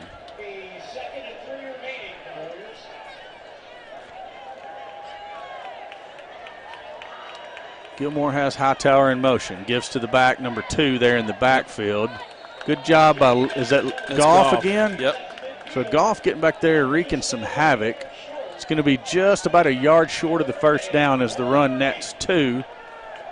3rd down and 1 for the Warriors right at midfield. Chance for the Eagle defense to stand strong here. I don't going under center. It's going. I mean, it's bound to be a sneak. And it's a pitch to number 4. The good old toss sweep. Yep. And it was good blocking, and then he just cuts back across the field. Kuntz, good job. I thought Kuntz was going to be a little high and slide off, but he holds on and makes the touchdown saving tackle. Because if it's not for Kuntz right there, that run goes for 6. Yep. Who's that? Number 2. What's his name? Javian Dyer Jones. I wonder if he's any relation to the Michael Dyer. Quick throw out to Hightower. Incomplete. And that was going to be interesting to see how that was, because there was just a wad of white and green jerseys out there in front of Hightower. Didn't Michael Dyer play here? Yes, he did. I came down here and watched Eagles in a playoff game against Dyer. I stood right over there where those soccer nets are and watched him run all over us. He was Chris Givens, or not Chris. This what's the Givens guy's name? Givens is in plain clothes with ice on his ankle now. Gilmore making guys miss out of the backfield, picks up the block, Finally ran out of bounds by Austin Kuntz. But Gilmore's not going to play any in the second half as he's down there in plain clothes. But anyways, Dyer ran all over us down here in a playoff game. Yeah, note to everybody out there, we're having some difficulties with our scoreboard clock. No, you got it going? Okay, never mind. It's going now. So, Grant, what we're going to do here, first stoppage of play. Well, let me take, okay, I see, yeah. So first extended stoppage of play, we're going to go down to Madeline, who is down on the sideline now. Grant's up in the booth with us. Madeline's at the 20 on the west end of the stadium. Colin Cooper in at quarterback for the Warriors. He's flanked by Dyer Jones in the backfield. As a man in motion, gives to Dyer Jones straight up the middle, and it's fast. Oh, no. Oh, my goodness. That referee took a bad spill, and the first thing to hit the ground was the back of his head. Yes, he did. He is down for the count. Oh, my, that's a nasty. There was nothing he could do. He was trying to get out of the way, and both of the runner and the tackler just whipped his legs out from underneath him. And that's a scary sight because, I mean, guys, his head bounced off the turf. Oh, man, trainers from both teams out there to attend to the official who's down on the turf, and you hate seeing that. Once he went down, he hasn't moved. His legs are kicked out straight, and he's just there. I'm shocked. I'll be shocked if they're not already bringing the stretcher in because that was a nasty spill. Let's see. Let's take the camera over here to Madeline real quick and see what she has for us. Madeline, can you hear me? Yes, sir, I can hear you.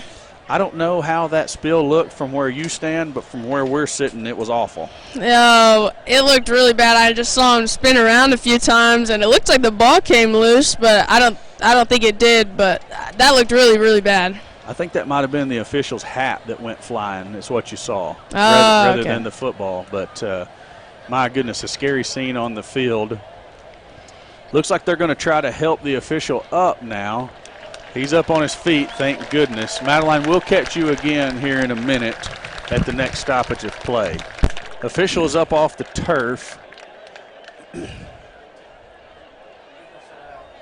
Yeah, get him in street clothes. Yeah, we're gonna need to call and So I'm getting asked behind me here, what do we do? So what we're going to do is we'll probably, I don't know, he looks like he's wanting to stay in there.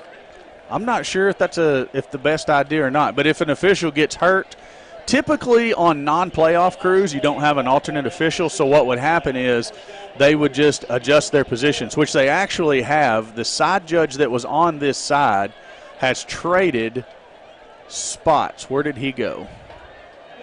So he's basically going to be the umpire now, which is where the official that was hurt was stationed. He was actually the umpire, the guy back there, basically in the middle of the defense. So we had a trade out between side judge and umpire, and we're going to run like that for a while. But normally what they would do is they would go without the back judge is what they would do. Number 4, dancing around, he's going to go in for the end zone. Touchdown Warriors. They lead at 27-6. It's going to be on the offense to make something happen here in the second half. There's no doubt about it. I'm sure the defense is getting to the point of being gassed a little bit. They've been out there quite a bit, and we're going to need the offense to sustain a drive here and see if we can keep the defense off the field for a little bit. Hankins to kick. Extra points up and good. And with that, Christian takes the lead to 28-6. And Madeline, I don't know if you can. Yep, she's hustling to get in position over there. So let's take it down to Madeline for a Vilonia Eagles sideline report. All right, Corey, can you hear me? Absolutely, loud and clear. All right, I'm not really sure what happened to the ref. I think he's all right now, but I do know that Corey Clements is down and out for the night. Not sure what exactly happened about that, but we're missing our big nose guard, and that's a big loss for our defensive line. Oh, absolutely. Riley Rexroth filling in for him right now, and Riley can hold his own, but it's hard to replace a mountain of a man like Corey Clements. I mean, how much did he squat? Yeah, you're right. Not sure. Hopefully he'll be back by next week. Maybe just a little minor injury, but hopefully he's all right. Absolutely. I couldn't agree more. And Billy was making a comment up here about how much Corey Clements squatted at the lift-a-thon. I don't remember the exact poundage, but it was a whole bunch. Yeah. I can say that. Yeah, no doubt. I could see that for sure. All right, we're going to take it back down to the field here where Hankins is set to kick the ball away for the Warriors. Looks like everybody's the same in the coverage unit for the Eagles. Hankins, another sky kick, and Seth Kirk's just going to call for the fair catch, and he muffs it. Ball is loose, and I think Christian's going to come up with it. I think Little Rock Christian's going to come up with the muff on the pooch kick.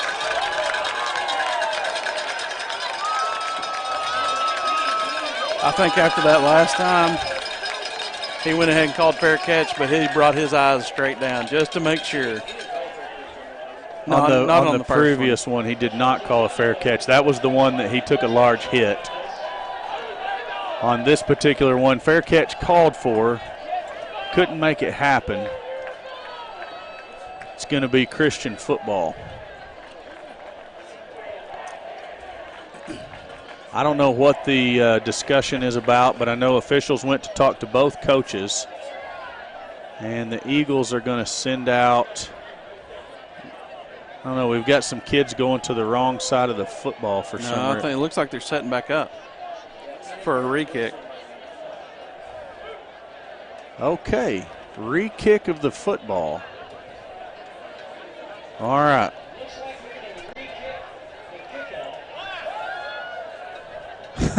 A collective what from the Little Rock Christian fans.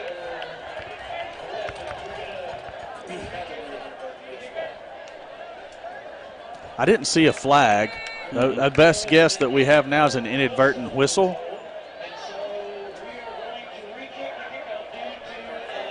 How fortunate that we would have an inadvertent whistle on that particular play. Okay, so Moran and Smith back deep, but they haven't been a factor on kickoffs at all yet, as Christian just basically kind of going with that old Greenbrier Panther kick. Just try to kick it over here in the corner and hope to make something happen. And kick it high. Yes. I think Greenbrier's a little bit better at it than Christian is, though. They really put you in jeopardy there sometimes. So Hankins kicks it a little deeper this time. It's going to be Moran. He lets the ball bounce, and actually Lewis covers it. And, man, like we said, anytime you let the ball bounce on a kickoff, it's dangerous. Just dangerous. Here comes the Eagles offense. There's big 77 Cesar Fuentes trotting out there. I don't think we've called his name out just yet. That's not Cesar Fuentes. That's A.J. Ray. What am I saying?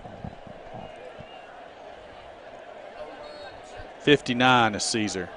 They're right next to each other. That's a lot of beef on the left side of the offensive line. Myers moves Smith from his left to his right. Christian showing blitz. Give is to Smith. And Smith showing a little life here to start the second half. I mean, I think it basically just turned it from a run for a loss to a run for no gain back to the original line of scrimmage. Maybe he gave him a yard. 2nd and 9 is what we're looking at now. That was a very hard yard that Draven picked up. Seth Kirk checks into the backfield.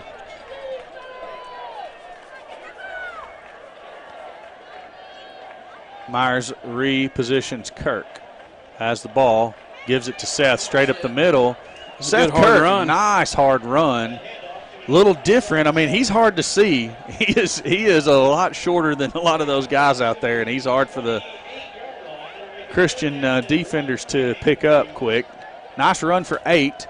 It's going to bring up 3rd down and 1 as the Eagles look to convert for the first time in quite a while here in the game. Moran's in motion.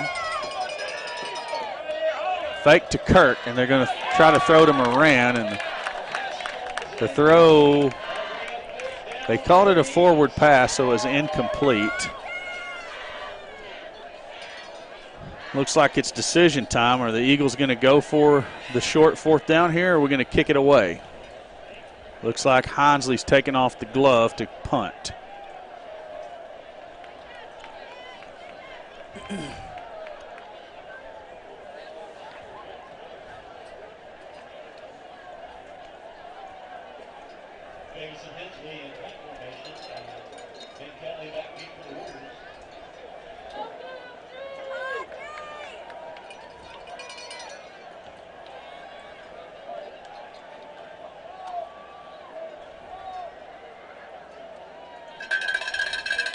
Good snap. Hinsley gets that one away.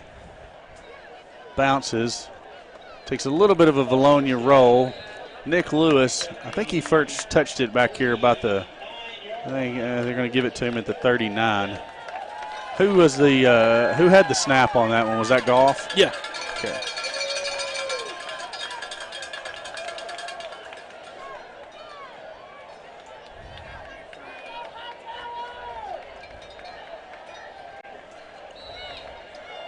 Smith and Josiah Nelson.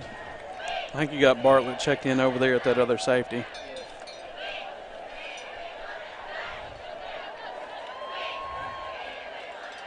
I'm not sure. Was that? I don't Was think it that not? was Bartlett. I don't have my glasses and wonder what the spotter's doing. I thought it was 30, but 30 is Austin Rash. I know it wasn't Rash. 38 is who that is. Nope. Is it 38? Is it Ethan Cash? I think it might be Ethan Cash. I can't tell. Those numbers are good. Ethan Cash in the game. Quick throw from Cooper out to number 17 in the near flats.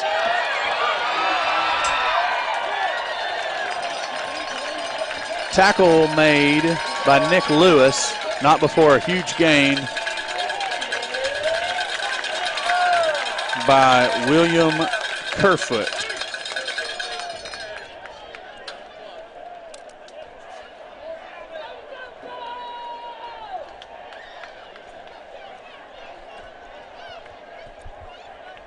Two backs in the backfield with Cooper.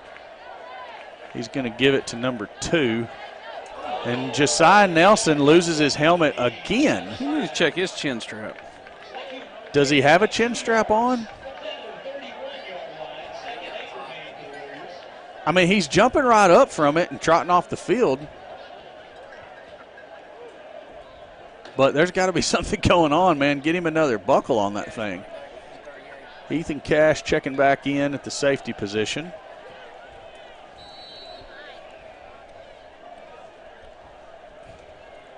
Cooper fakes. Now he's going to be run out the backside on a bootleg.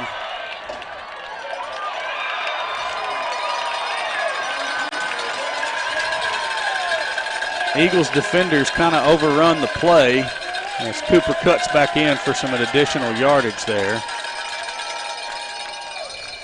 Eagles sending on some subs. Seth Kirk in, Austin Kuntz in. Looks like Vines comes up a little bit lame as he runs off there at the last minute. Is that Jake Fawcett in there across the way? He's at 22. I think Fawcett's 22. Give us to the back, coming out of the backfield. There we go. There's, well,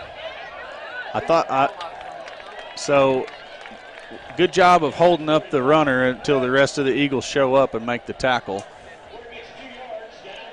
Short gain of 2, 2nd and 8 for the Warriors. So Fawcett is into the game. That's Riley Rexroth trotting off. I didn't pick up who came in for him.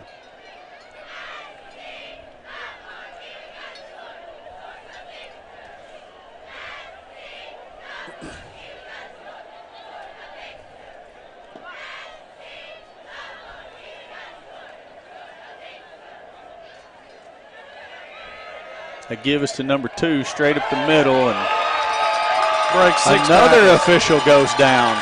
My goodness. The running back did break 6 tackles. He's into the end zone for a touchdown.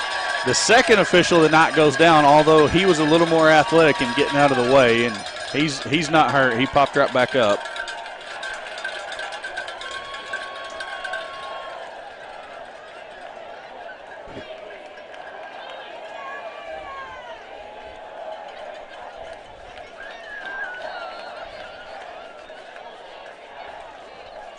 Hankins on to attempt the extra point.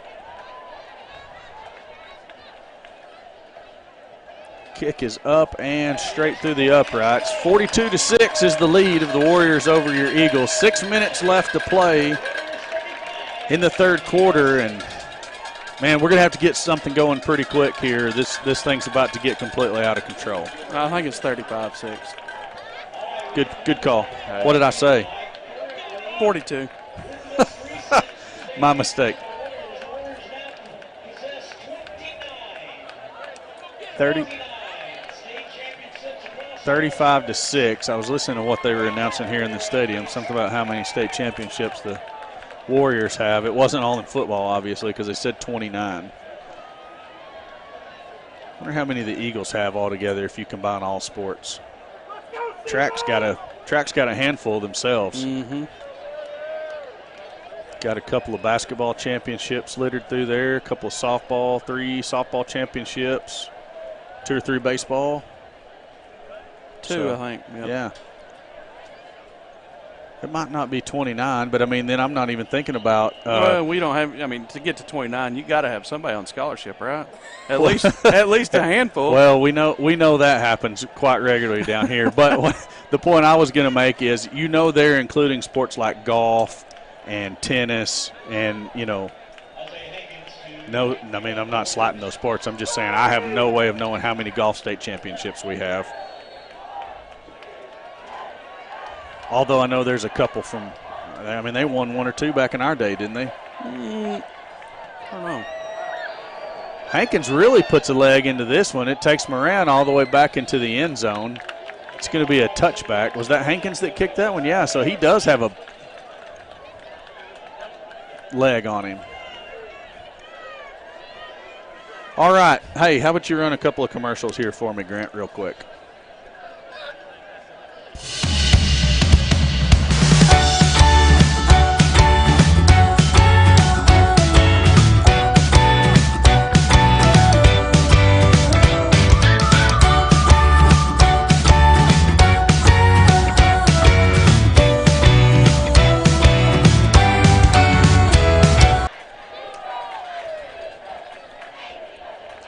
Myers gives to Smith on the first play from scrimmage. Smith weaving his way through the interior of that defensive line.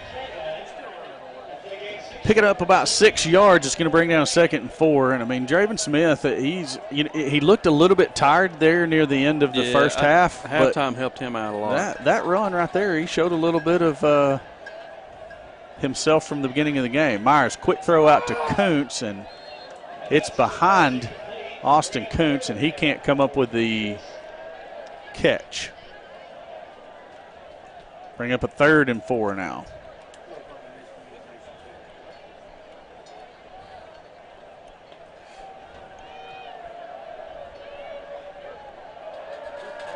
Third and 4, Eagles need to convert here. Give us to Smith. And Smith's going to convert and then some. Breaks a tackle. He's out at the 40, the 45, 50. Block 15. Down to the 40. Cuts back and makes a man miss at the 30, the 20, Good job, 10, Draven. 5, touchdown, V-Town, conversion plus some. Thank goodness. Absolutely. I hate to say it, but Draven Smith's been all we've had tonight. Period. End of story. Yep. He is the only offense we have had.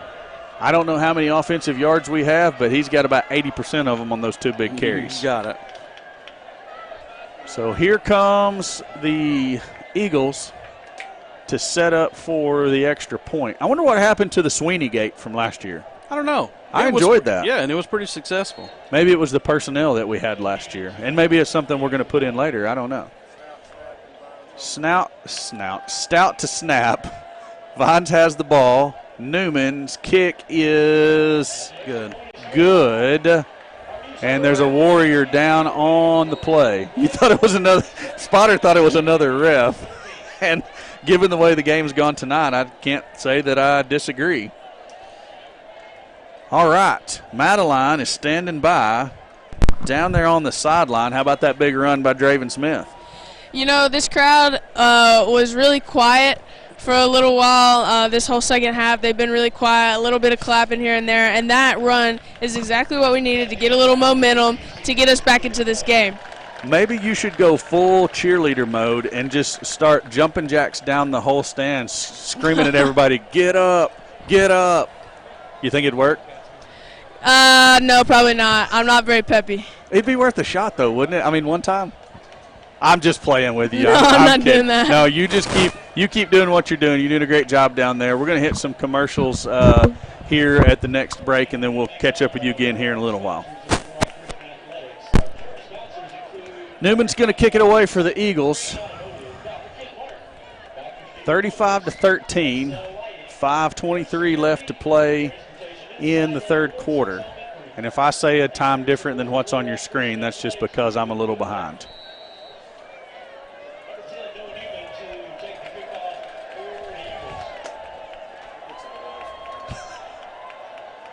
Newman approaches the ball. Boots another line drive kick. It's, wow, Nice what a catch. catch at the 10. Up across the 20. That's Hightower out to the 30. Breaks 2 or 3 Wrap up his tackles, legs. and then he's tackled forward for an extra 5 yards out to the 30-yard line. Looks like they may give him the 31. That's where the Warriors are going to set up 1st and 10 for this offensive drive.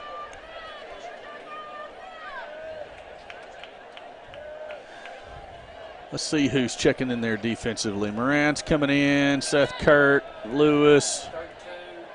32 is Bartlett. Where's he at?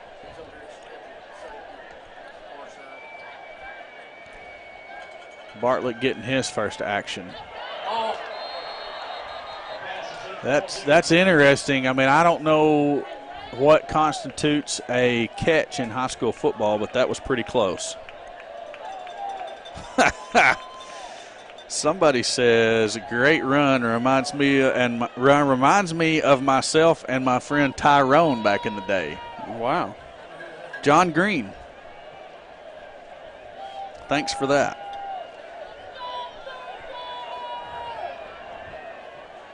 Colin Cooper, quarterback for the Warriors, sends a man in motion. He's going to give it to the Wrap up. Dyer Good Jones job. out of the backfield. It's Corbin Watson right there. I'm telling you, Corbin is a presence right there in the middle of the defense. Oh, I guarantee you. He's a monster of a man. He's got good genes. I mean, look at his dad. We when he talked played. about his genes last night a little bit. Yeah. Yeah, his dad was a beast of a running back in the day. Yep. And Corbin's deceptively fast. I And mean, look at him. He's a big old boy out there. He's trying firing, to get him pumped up. firing everybody up. Yeah. 3rd and 10, big third down for the Eagles here. Coach Stout giving some directions over there. He was saying the play was coming this way. That's a hold. Whatever happens, Get that. short of an interception, that play was coming back. I'd say let's decline that bad boy. Yeah. Coach Langro out on the field, no hesitation. Decline it. 4th and 10, should see a Little Rock Christian punt. And Coach Stout, I don't know if you guys saw him, but he come running about 15 yards down the sideline over there, screaming, saying the play is going that way, and it's exactly what happened. So, who, Stout? That's farther than he's ran in 3 years. That's what I've been told, anyways. So Hankins back to kick. Put in the stump. The stump is MIA. I'm just letting you know the stump is MIA. Hankins gets away a beautiful punt. Lewis backpedals. He's going to let it hit. And then, did he pick it up? Yeah. Oh, my. Dangerous. I guess he had no choice. Probably just straight instinct with him. Could be. Could be. So with 4:17 left to play, the Eagles get the football back, setting up for another offensive drive.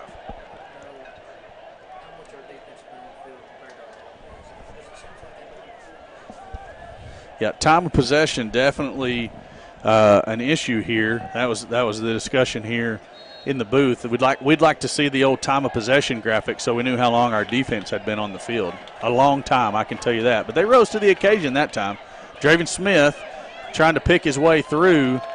I think he zigged when he should have zagged on that one. I mean, I can't blame him. We got a whole different vantage point than what he's looking at with guys running at him at the speed of sound. Yes, feed Draven.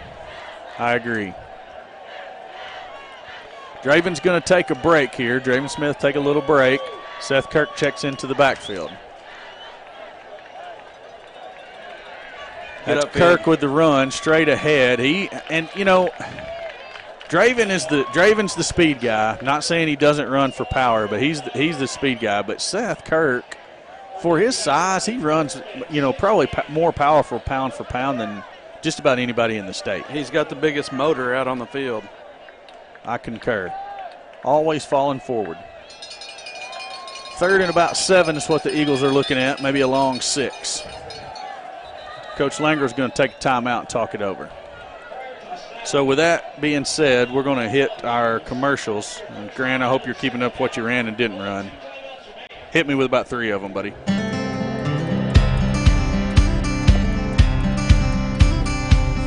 Here at Charlie's Corner, we have everything you need from men's shoes and boots to camo and graphic tees. Come on down to Charlie's Corner next to Linda Marie's at the Vilonia Commons.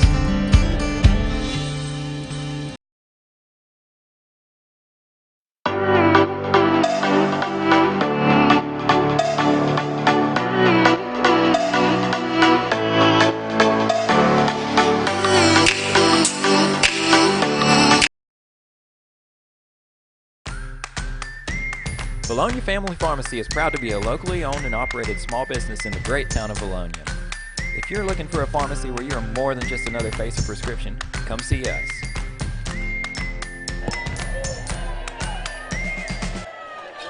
I want to say thank you to all of our sponsors this year. That was a couple of commercials that we'd shot for them. Myers drops, looks for the tunnel to Moran, and it was covered up beautifully.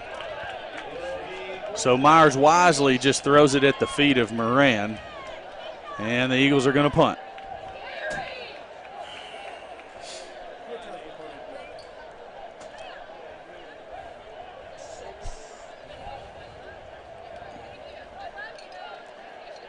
So it's going to be Hinsley back to punt.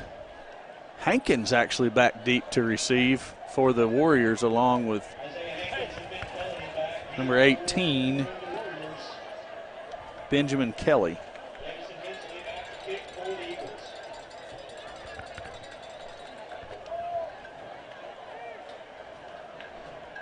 Low snap this time. Hinsley does a good job of getting it picked up. Gets the punt away. Takes a Christian bounce and then a Vilonia roll. It's going to be down the 43-yard line of the Warriors, and that's what they'll take over, 1st and 10. And let's see what Madeline thinks about what we've got going or not going offensively here as of late. Corey, we're running the ball a lot, and their defensive line's picking up on it pretty well. I think we might have to just take a few shots next drive to see if we can get anything going. I agree, and we'd like to see some shots taken. You see Hightower take the ball off of right tackle for a big gain there and a first down for the Warriors. But we've kind of been talking about that up here a little bit also, about taking a shot downfield. But I don't know if Myers has enough time to take a shot, to be honest with you. Unless it's just a straight go and he just catches it and heaves it and hopes for the best. Yeah, I have to agree with you. There's not a lot of time he has to throw the ball. And if he does throw the ball, he's going to have to be accurate and make sure we don't turn the ball over. Absolutely, I agree. So we're going to take it back to the field here. Gilmore, the quarterback again. That's good pursuit there by Wimberly, making a tackle for a loss on the give to the running back.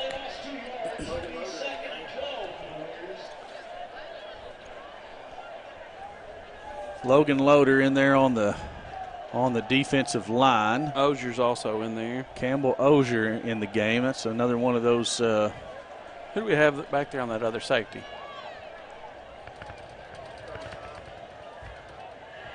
No, it's the 20. Oh, it's 28. Dustin Jones. Dustin Jones checking in for his first action of the game.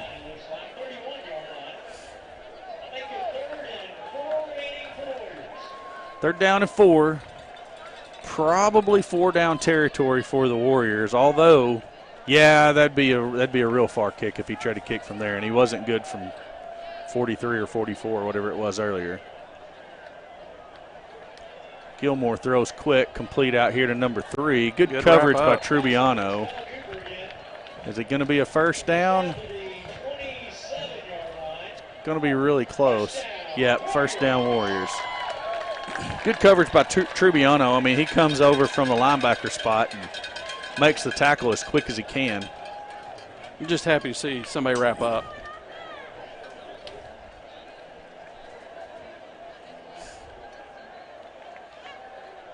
Same play again, and Kuntz said, I'm not going to let you just catch it this time. Comes up, makes the hit. Warrior receiver cannot make the catch. Who is that? Oh, that's Colin Cooper, the other quarterback, playing receiver now. I should have picked that up, huh?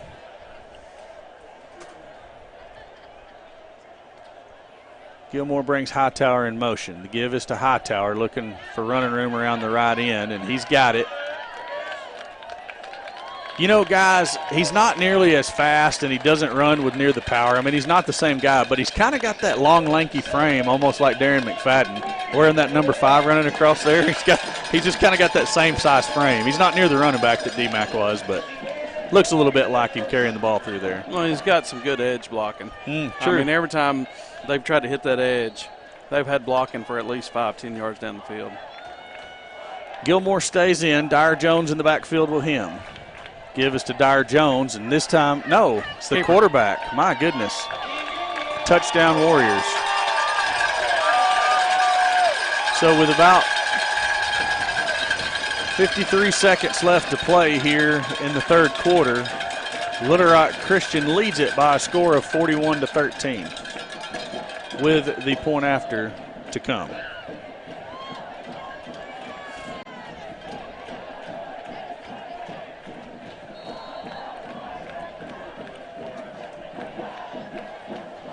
Hankins to kick. That one's good again. He's not a bad kicker. I mean, he tried that super long field goal and didn't quite get it there, but all of his extra points have been true.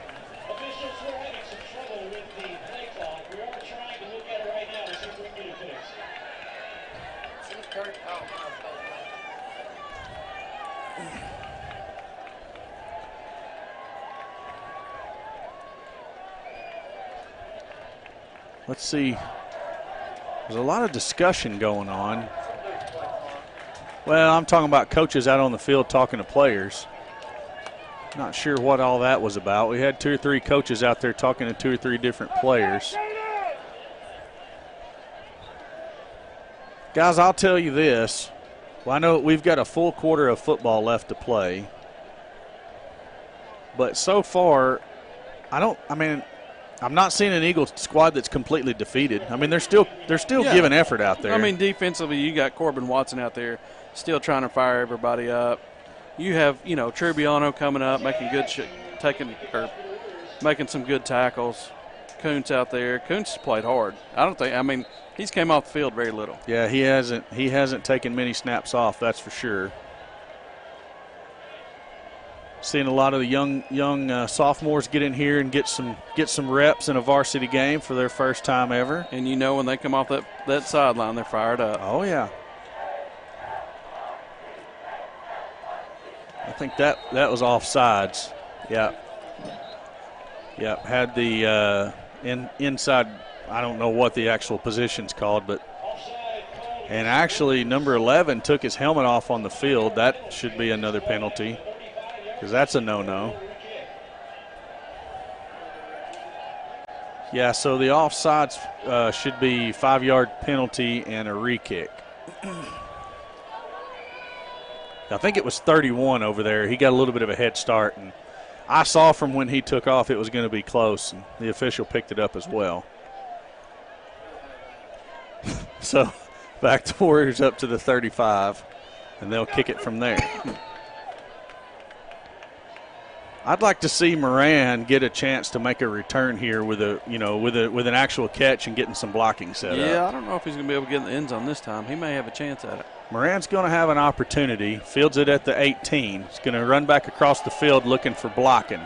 Out across the 20 to the 25. Makes a move, breaks a tackle.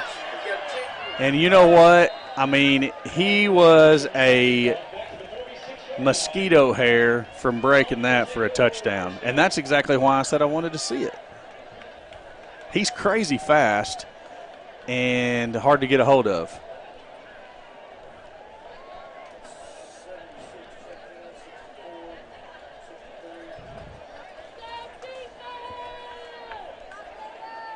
Nathan Schwalst in there on the line. Colton Watson on the line. Tristan Bishop also on the line. We'll try to get the other numbers in a moment. Myers with Draven Smith in the backfield. Myers is going to try to throw quick to his left and right through the hands of Jamison Hinesley. A little bit high, but I think definitely a catchable ball. Hit both hands, just couldn't come up with it.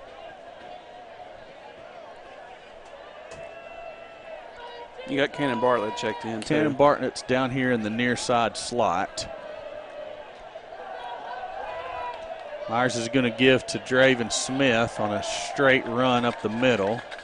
He's going to pick up a couple, bring up a 3rd and 8 for the Eagles. Looks like we got a. Oh. I'm not even going to say what I saw and was about to talk about. I was about to say we got a number 12 checked into the game. Oops. I thought there was a new receiver over there, so I was looking for a new number, and I don't think I've called Austin's number the whole time. I just keep calling his name. Quarter 3 ends. Eagles trailing by a score of 42 to 13. 12 minutes left in this ball game. And Madeline, what do you think the Eagles need to try to do here to make this game a little bit more respectable? One score. We got to score, but, we just got to keep fighting. What I like to see is they're not giving up. We just got to keep fighting, and I like to see us throwing the ball. We did throw it there just a little high for Jamison. But I think we should throw the ball more. I agree. We were just talking about the Eagles not showing any give up or any lack of effort out there on the field. There's some younger guys rotating in, get some meaningful reps here in a varsity game for the first time. So, I mean, all's not lost. We get a couple of breaks here and get a couple of touchdowns. I mean, we could make it interesting here in the fourth quarter. Yeah, you're right. All right, looks like we're about ready for action back down on the field, so we're going to take it back down that way. And, Grant, next time we'll roll commercials on a dead ball if we get an opportunity.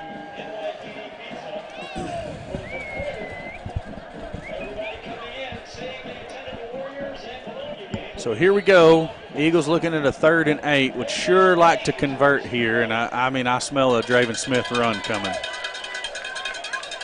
Going to be a Draven Smith pass, and that throw is behind him, and it looked like a backward pass. The beanbag came out. That's because the ball was on the ground. They're going to discuss it. Yeah, they're going to say Christian football. The pass left Myers' hands and definitely went backwards, and anytime you have that and an incompletion, it's a live ball. It's the same as a fumble. So Little Rock Christian recovers down at the Eagle 43.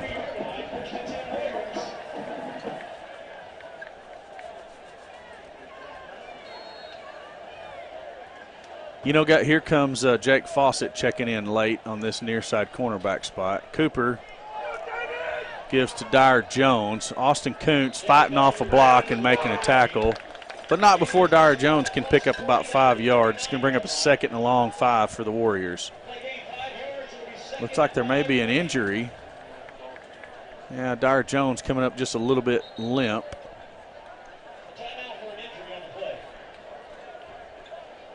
Looks like Logan Loader substituted in there for Wimberly for this next play. Rex Roach still playing the nose guard.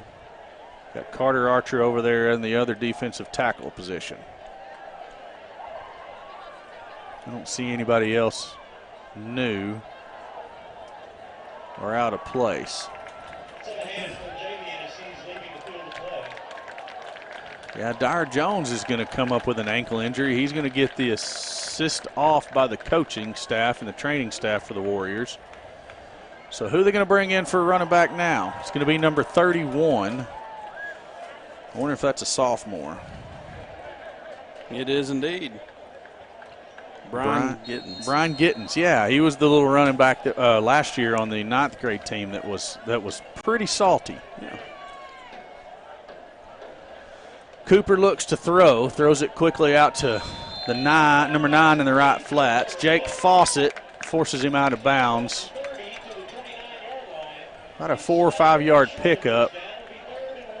Be 3rd and 1 for Little Rock Christian.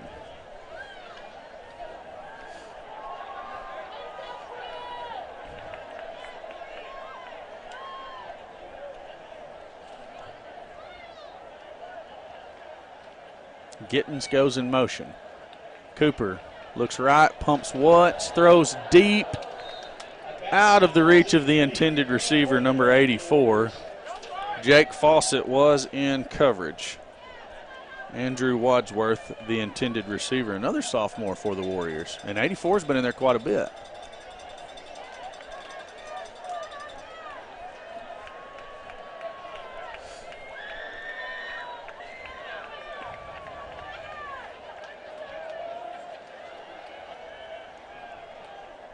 Hightower comes in motion for the Warriors. Gibbs going to be to Gittens, straight up the middle. Hard run by the sophomore. Picks up the first down on 4th and 1, plus about 8 more yards. Tanner Thompson on the tackle for the Eagles.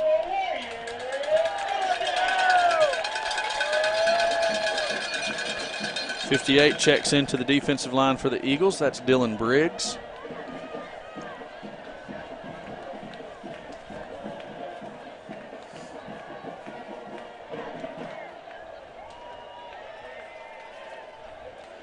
Cooper throws to the right, quickly complete out to Hankins, the kicker. Fawcett with a good wrap up right there.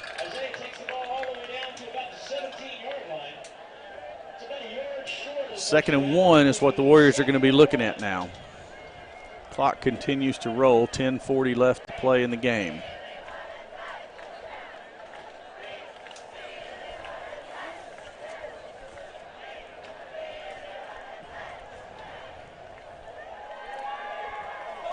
Cooper's going to keep it himself, and he's got all kinds of green in front of him. He's going to have a touchdown. Touchdown, Little Rock Christian. It's going to make it 48-13 with the point after to come.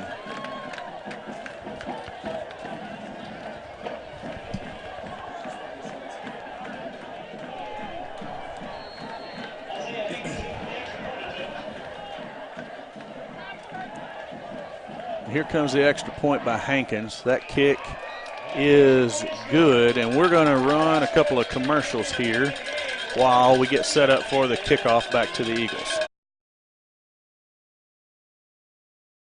Want straight talk about retirement, investments, and your money? Join Vilonia native Chad Roller and the rest of the Gen Wealth team for the Get Ready for the Future show, Saturdays at 10 a.m. on 103.7 The Buzz or 102.9 KARN.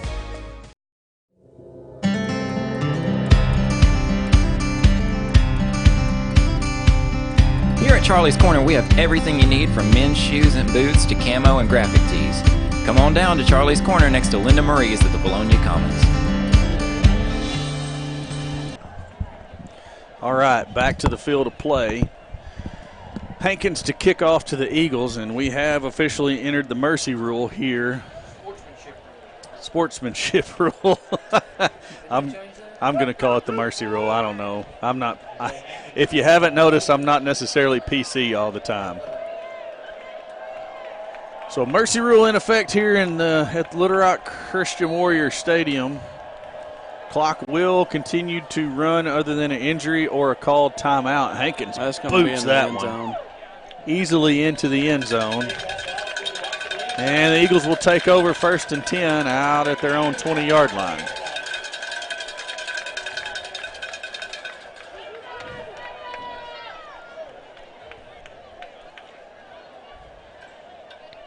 The Eagles staying with their main offensive set, looking to hopefully put some more points up on the board here before the clock runs out on this one.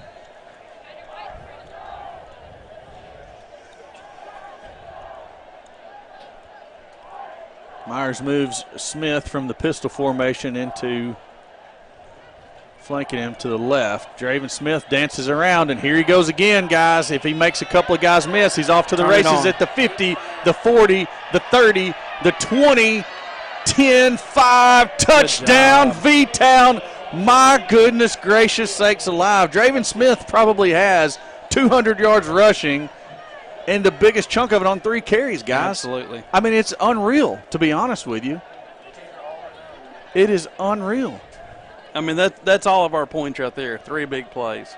Yeah, 3 huge runs by Draven. My goodness. Great point by our road spotter. The only bad part to that is the defense has to go back on the field again. Get your helmets back on, boys. Sorry, guys. Hope you got a drink. You're going right back out. Looks like Erie is going to trot on to hold the point after. So sophomore Connor Erie out for the hold for Nick Newman. I mean, Noah Newman. Good grief. They had Jake Faust out there at first. Erie has the snap, gets it down, and the kick is good. So another one of those sophomores getting in there, getting them some action. Complete the extra point. And, hey, like I said, get a quick score and maybe make it a little bit more respectable here. 49-20, Warriors lead the Eagles. Madeline, how about 3 touchdowns on 3 monster runs by our monster running back, Draven Smith? Yeah, there's a lot of guys getting extra reps, but Draven's looking healthy and looking like he knows what he's doing and what we hoped he would be doing all season. So maybe this is just a glimpse of what we'll see the rest of the season. Well, I'd be willing to bet that if Draven can do it against the speed of this Little Rock Christian defense, he can do that against just about any defense we're going to face all year long. Yeah, you're exactly right. And all his touchdowns have been, I don't know how many yards, but a big run. Well, we were just talking about that. I mean, he's got at least 80%, maybe 90% of the total yardage for the Eagles, and most of it's on 3 runs. It's amazing, actually. Yeah, it really is. And like we said earlier, they're still not giving up. We still got close to 10 minutes left to play, so you never know what could happen, but just don't give up. That's right. Newman with a wobbly kick. It's going to be picked up by Hightower back at the 15, and look out. Here we go with a possibility of a big return. Come we on, got one guy with a chance. It's Cannon Bartlett, and Cannon shoves him into the end zone. Touchdown, Warriors. And doggone it, you hate to see that be the answer to the Draven Smith long run touchdown. And guys, I'm not asking for anything that shouldn't happen, but I gotta wonder at what point do you quit taking chances with Draven Smith in this game? Yeah, I mean, that's a good point. Because, I mean, I think I'm never going to say give up. I'm never going to say give up, but I'm going to say we've got a lot more important games to play down the stretch than this one right here. And I don't want to see Draven get hurt on a play late in a blowout football game. Hankins' kick is good. Josiah Nelson got in there trying to disrupt it. He was just a little bit late.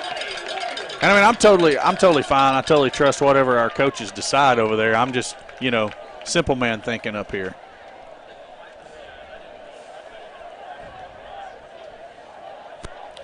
I wonder if our road spotter could be our road statter also, because then we'd know how many yards Draven had. That's a good point. It's a whole bunch. I don't know how many, but it's a bunch. It's more than I can count on my fingers and my toes.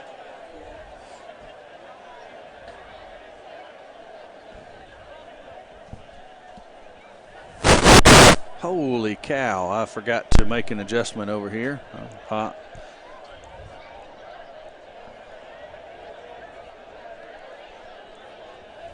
So Hankins is going to kick it away. Josiah Nelson checks in deep with Moran for Smith, and looks like we got Corbin Watson up here. Yeah, he was in last time. Cannon Bartlett and Nick Lewis, and that ball's going to go back into the end zone. Moran fields it back there.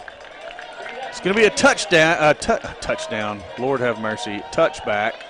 That brings the ball back out to the 20 for the Eagles.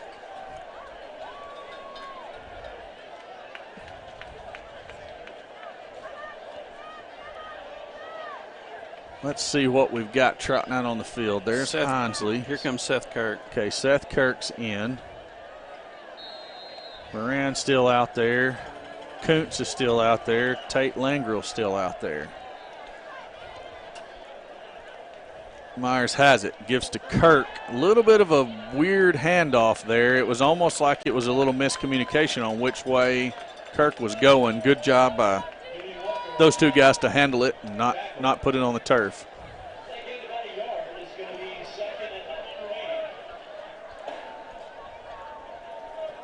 Gain of a yard. 2nd and 9 for the Eagles. Clock rolls. 8:26 to play in the game. And, you know, they were stopping it normal. Seth Kirk on the misdirection. Spins out of a tackle. Going to get a first down out of that. And it was nothing. I mean, it was nothing. Yep. And Kirk showing what he's capable of. And I'm hoping that Draven is done for the night. He's proved what he needed to prove, if there was anything to prove, I guess is the way I should put it. Outstanding night for that young man. Can't say enough good things about him, but I want to see him do it to Greenbrier and Morrilton and Harrison.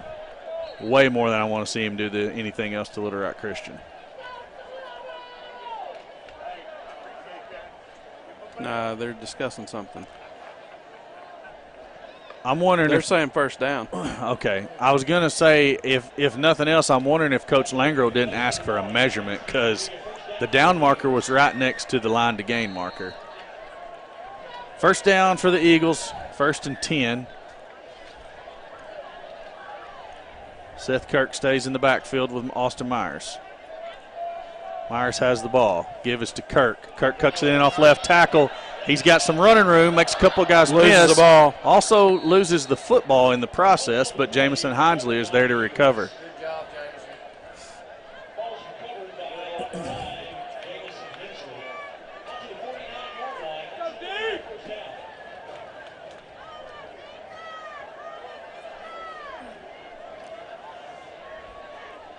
Draven tried to put himself back in there, and Coach Langro said, no, sir, your night's done.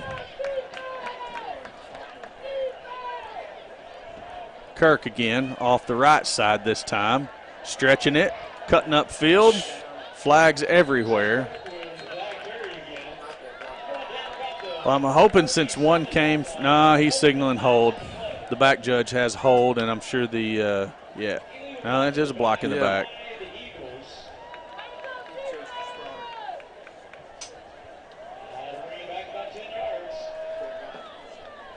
It was a good call by our spotter. I think it's Hunter McCool checking in. Yep. McCool checks into the backfield.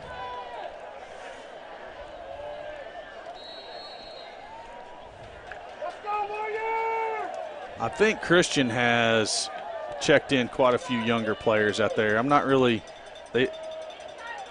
looking at numbers as much as I'm looking at the size of the kids on the field now. I mean, you're right. And we still have a pretty good size line out there.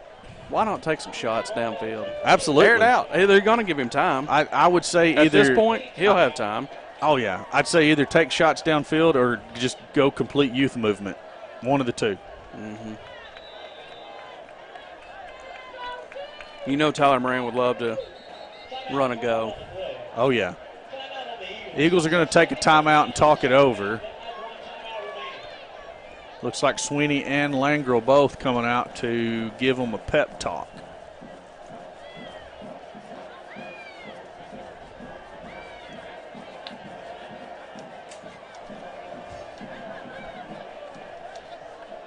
Let's see here. Wait, I'm falling off of my duties here. Madeline, what do you think? I see a few big runs by Seth there. Maybe just get these guys some big reps and maybe score a few more touchdowns. I'd take that. I'd take that in a heartbeat. Looks like Cannon Bartlett's checked in out there, and Hunter McCool also. So, a couple of new players out there for the Eagles, getting some varsity experience. Yeah. Looks like maybe even Connor Erie on the far side at the receiver position. All right. Well, let's get these guys some good varsity minutes. There goes McCool up the middle with a hard run. We like it. We like what we're seeing there out of Hunter McCool.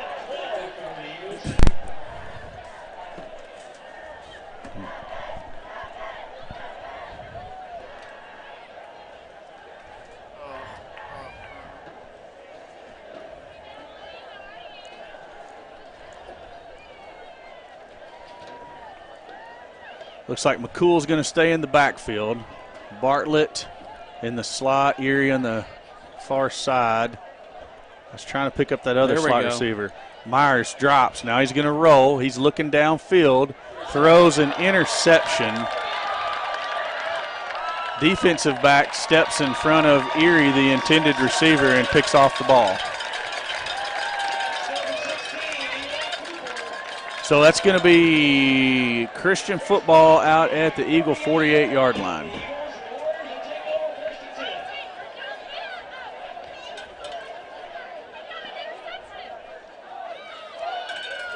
Really, Myers was doing everything he could to make something out of nothing there, and I'm going to say that Erie was trying to break the route. I don't think that's the route he was running. I think that was all. I think everybody was trying to improvise after the busted play. Or, maybe not busted play, but good coverage by the Warriors on the original play. So, everybody did what they could there. I like the effort. Sophomore quarterback, tough position, going up against the defending state champions, your first varsity action ever. A defense, speed, you're not going to see probably the rest of the year. Yep. First game of the year, non-conference. It's fine. 82 is Keller Schultz that checked into the game. That's Gibbons on the carry.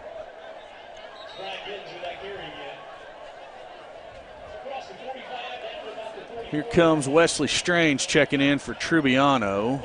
Hank Sowell checks in for Jamison Hinesley at the safety position. Josiah Nelson's in the game. Who's that across the way over there? What's that number? Lane Hunter, 29. Lane Hunter, 29. Another one of those guys that for the size will put a good lick on you. Oh, yeah. Kamikaze. You dang right.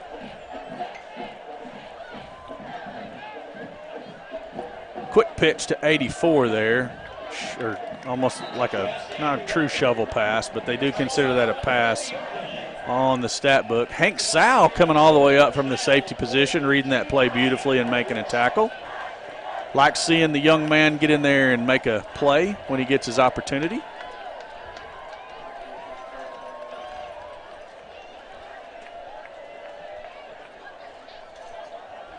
Clock rolls at 3:30. Warriors getting in no hurry.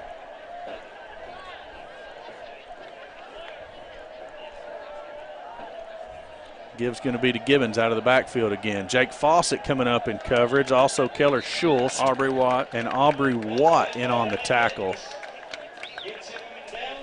Looks like Weston English checking into the game for Jake Fawcett. And also number 55. Is it Trent Gray? Trent Gray checking in the game.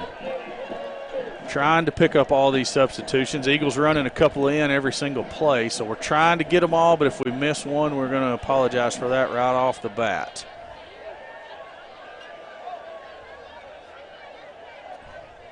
Christian in no hurry. 2:50 to play. Snap the ball, give it to Gibbons. Good blocking by the Warriors, but good job by Weston English to fight off his block and slow the runner down long enough for Aubrey Watt to come and clean it up.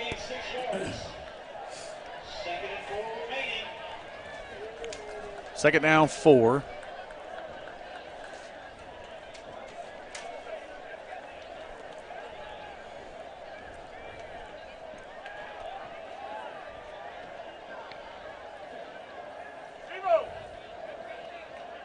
Eli Cooper, that's the quarterback from the junior high team last year. Younger brother of Colin Cooper, I do believe. Give us to Gibbons again. Oh, somebody came flying in there like they were shot out of a cannon. That's Trent Gray. Yeah, Trent Gray, good hustle there, coming downhill trying to make a tackle. He can't quite get a hold of the running back, but slows him up a little bit. Warriors still able to get a first down.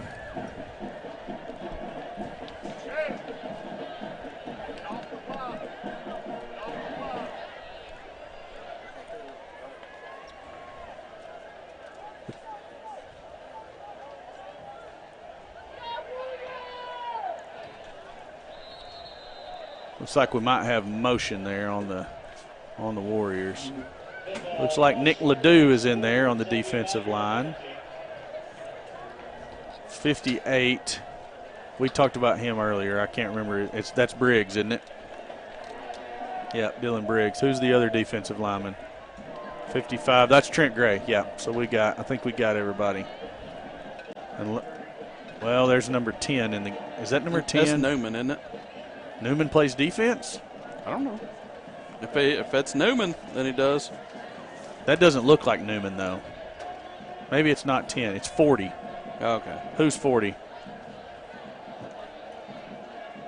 Tristan Brinsfield. Tristan Brinsfield getting in there on some action. You know, that was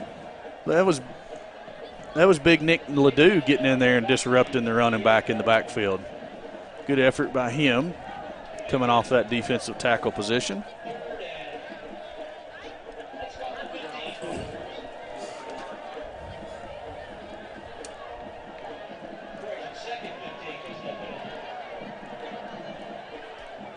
Looks like the Warriors are going to go to the victory formation with under 30 seconds left to play. And they do take the knee, and that's going to do it. Eagles lose it by a final score of 56-20. A lot of excitement to start the game with an opening touchdown run by Draven Smith, and then he continued throughout the night to impress. I mean, nothing that we didn't expect, but I just got to say wow again. Yeah, that was an exciting first quarter. It was a lot of action right there, right off the bat. Christian ultimately flexed their muscle, and they're showing why they're the defending champs. Now, I would say that,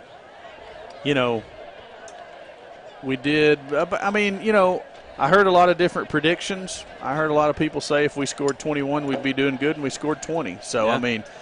Sometimes you got to – I'm a homer. I wanted us to win. I came down here thinking we had a chance if we did everything perfect. Didn't quite get it done, but, hey, all in all, not an absolutely terrible showing. No, they'll take away a lot from this game. Hit conference, I think we'll be just fine. There's a lot of talent on this team. Absolutely. We all know that. Speed, look what they do in track. We'll be fine going down, through conference, the rest of the schedule. Who do we have next week? We're going to play Maumelle at home. And that's next a non-conference, week. Correct? Yes, non-conference. So we've got Maumelle at home, non-conference. Then we go to BB non-conference, and then we play our first conference game. And that's too far out. I can't remember who the first conference game is. But either way, couple more warm-up games before you hit conference play. And they'll get a lot of things cleaned up. Again, we got a lot of key players that are young. We got a lot of young players in the game right there at the end. I'd still like to see the old players, the seniors, Moran, Kuntz, get heavily involved, with the downfield passing. Oh, I'd love to see that. Absolutely. And I think they will. I would agree. That was the point I was going to make was I think when you play a different defense, we didn't really talk about defensive scheme, but this is a complicated defensive scheme that the Warriors run. They show a lot of blitz, and then they're dropping different guys back out of those blitzes that they show. I mean, that's a lot for a sophomore quarterback to try to digest. And then on top of the scheme that's pretty impressive, you had the speed and the rush capabilities. Man, it's tough. It's tough. I mean, hey, Eagles didn't lay down, fought hard all the way to the very end. You got a lot of quality plays in for the seniors and the starters. Got some good quality plays in for some of the young guys coming up that maybe asked to step in at different times during the season. Your depth. Overall, I like it. I do like this that we're seeing now across the way. I didn't know this was a thing until the benefit game the other night, that the Eagles all make their circle and go down, giving high fives to the crowd that stayed through the end. Appreciate all the Vilonia faithful that came down tonight. Want to say thanks to Billy for helping me out up here in the booth. Appreciate it. You're very welcome. Don't ask me again, but you're very welcome. Well, I was getting ready to ask you again for next Friday night at home. I'll have to check my schedule. I bet you will. I want to say you probably have an engagement on the other sideline. Yep. The other sideline on the chain After gang. tonight, ESPN's probably going to be calling. My phone's going to be blowing up. It's going to be a nightmare for me. Okay. All right. Well, hey, if you need a manager or a representative, I'm your guy. Josh Aldridge, the spotter. Appreciate him helping out. Stone Cold Steve Austin up on the camera. We're going to take a little quick break here, probably hit all of those commercials. You might hear a little music, and then Grant and Madeline's going to wrap it up with a short post-game show for you. Appreciate everybody tuning in. This has been Vilonia Eagle Football live from Little Rock Christian.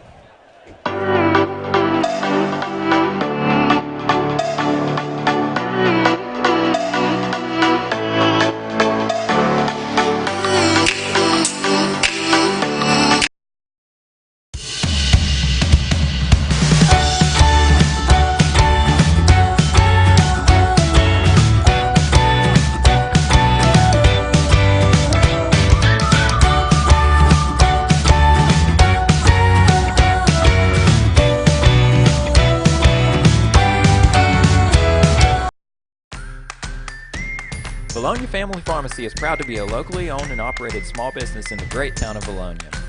If you're looking for a pharmacy where you're more than just another face of prescription, come see us.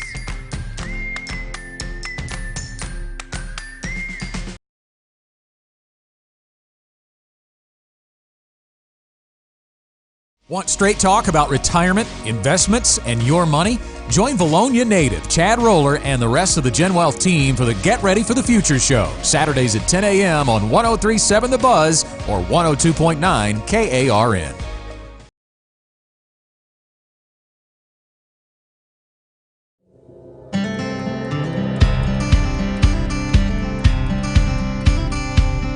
Here at Charlie's Corner, we have everything you need from men's shoes and boots to camo and graphic tees. Come on down to Charlie's Corner next to Linda Marie's at the Vilonia Commons.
And we're back for the post game.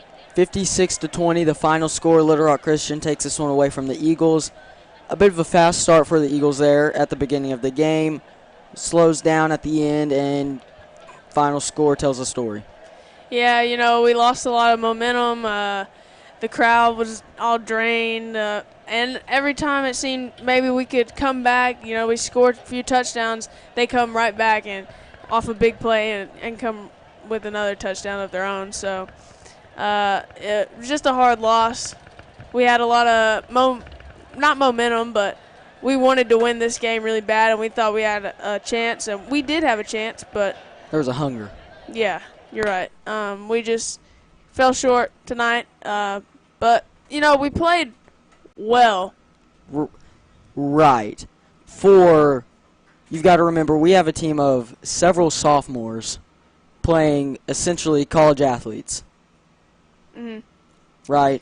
So you've got to remember, you're playing a bunch of juniors and seniors that are looking at what they're going to do after, football-wise, with sophomores. Right. Which, don't get me wrong, we've got a lot of great seniors, especially Draven Smith. Those 3 touchdowns, probably well over 200 yards. Probably. I mean, it was a great night for him, and it really shows what he's capable of. If he can do that against this kind of competition, just you can imagine what he can do against BB or Huntsville. Yeah, you're totally right. Starting the season off 0-1, no one wants to start that off, but we looked promising in certain aspects of the game tonight, and I know Coach will fix things throughout next week, and hopefully we'll come out next week and win a game at home. Right. This coaching staff has a good way of, getting their players to learn how to finish. Okay, so they started off strong. They've just got to figure out how to keep it going for longer periods of time, and I'm sure that's what they're going to work on. And that's probably what they're talking about right now. And really, outside of the final score, not that bad of a game for the Eagles. Sure. A lot of promising plays, promising just players all over the field. You got Seth Kirk, who's running like the train they used to call him back in the Pee Wee days.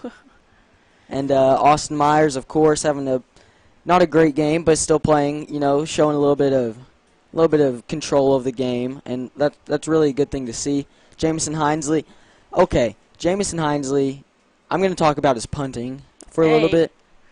I did not know we had Pat McAfee back there. Hey, last year he punted for the 9th grade team, and I was like, he's not bad of a punter for being a wide receiver, sort of cornerback type kind of guy.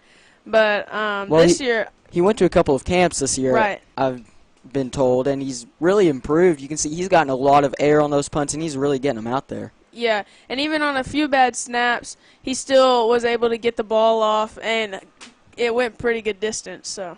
Right, and you mentioned the bad snaps. You've got to look at the line and the just the play of the offensive line and even the defensive line just a little bit. You're hoping for a little bit more penetration from the defense. And I know you're playing top-tier opponents right now, but you have to just – and I know they are trying their best, but you just have to do a little bit better job of protecting your quarterback and opening up lanes for your running backs if you want to succeed, which it just didn't happen tonight. It wasn't put together the way you would hope.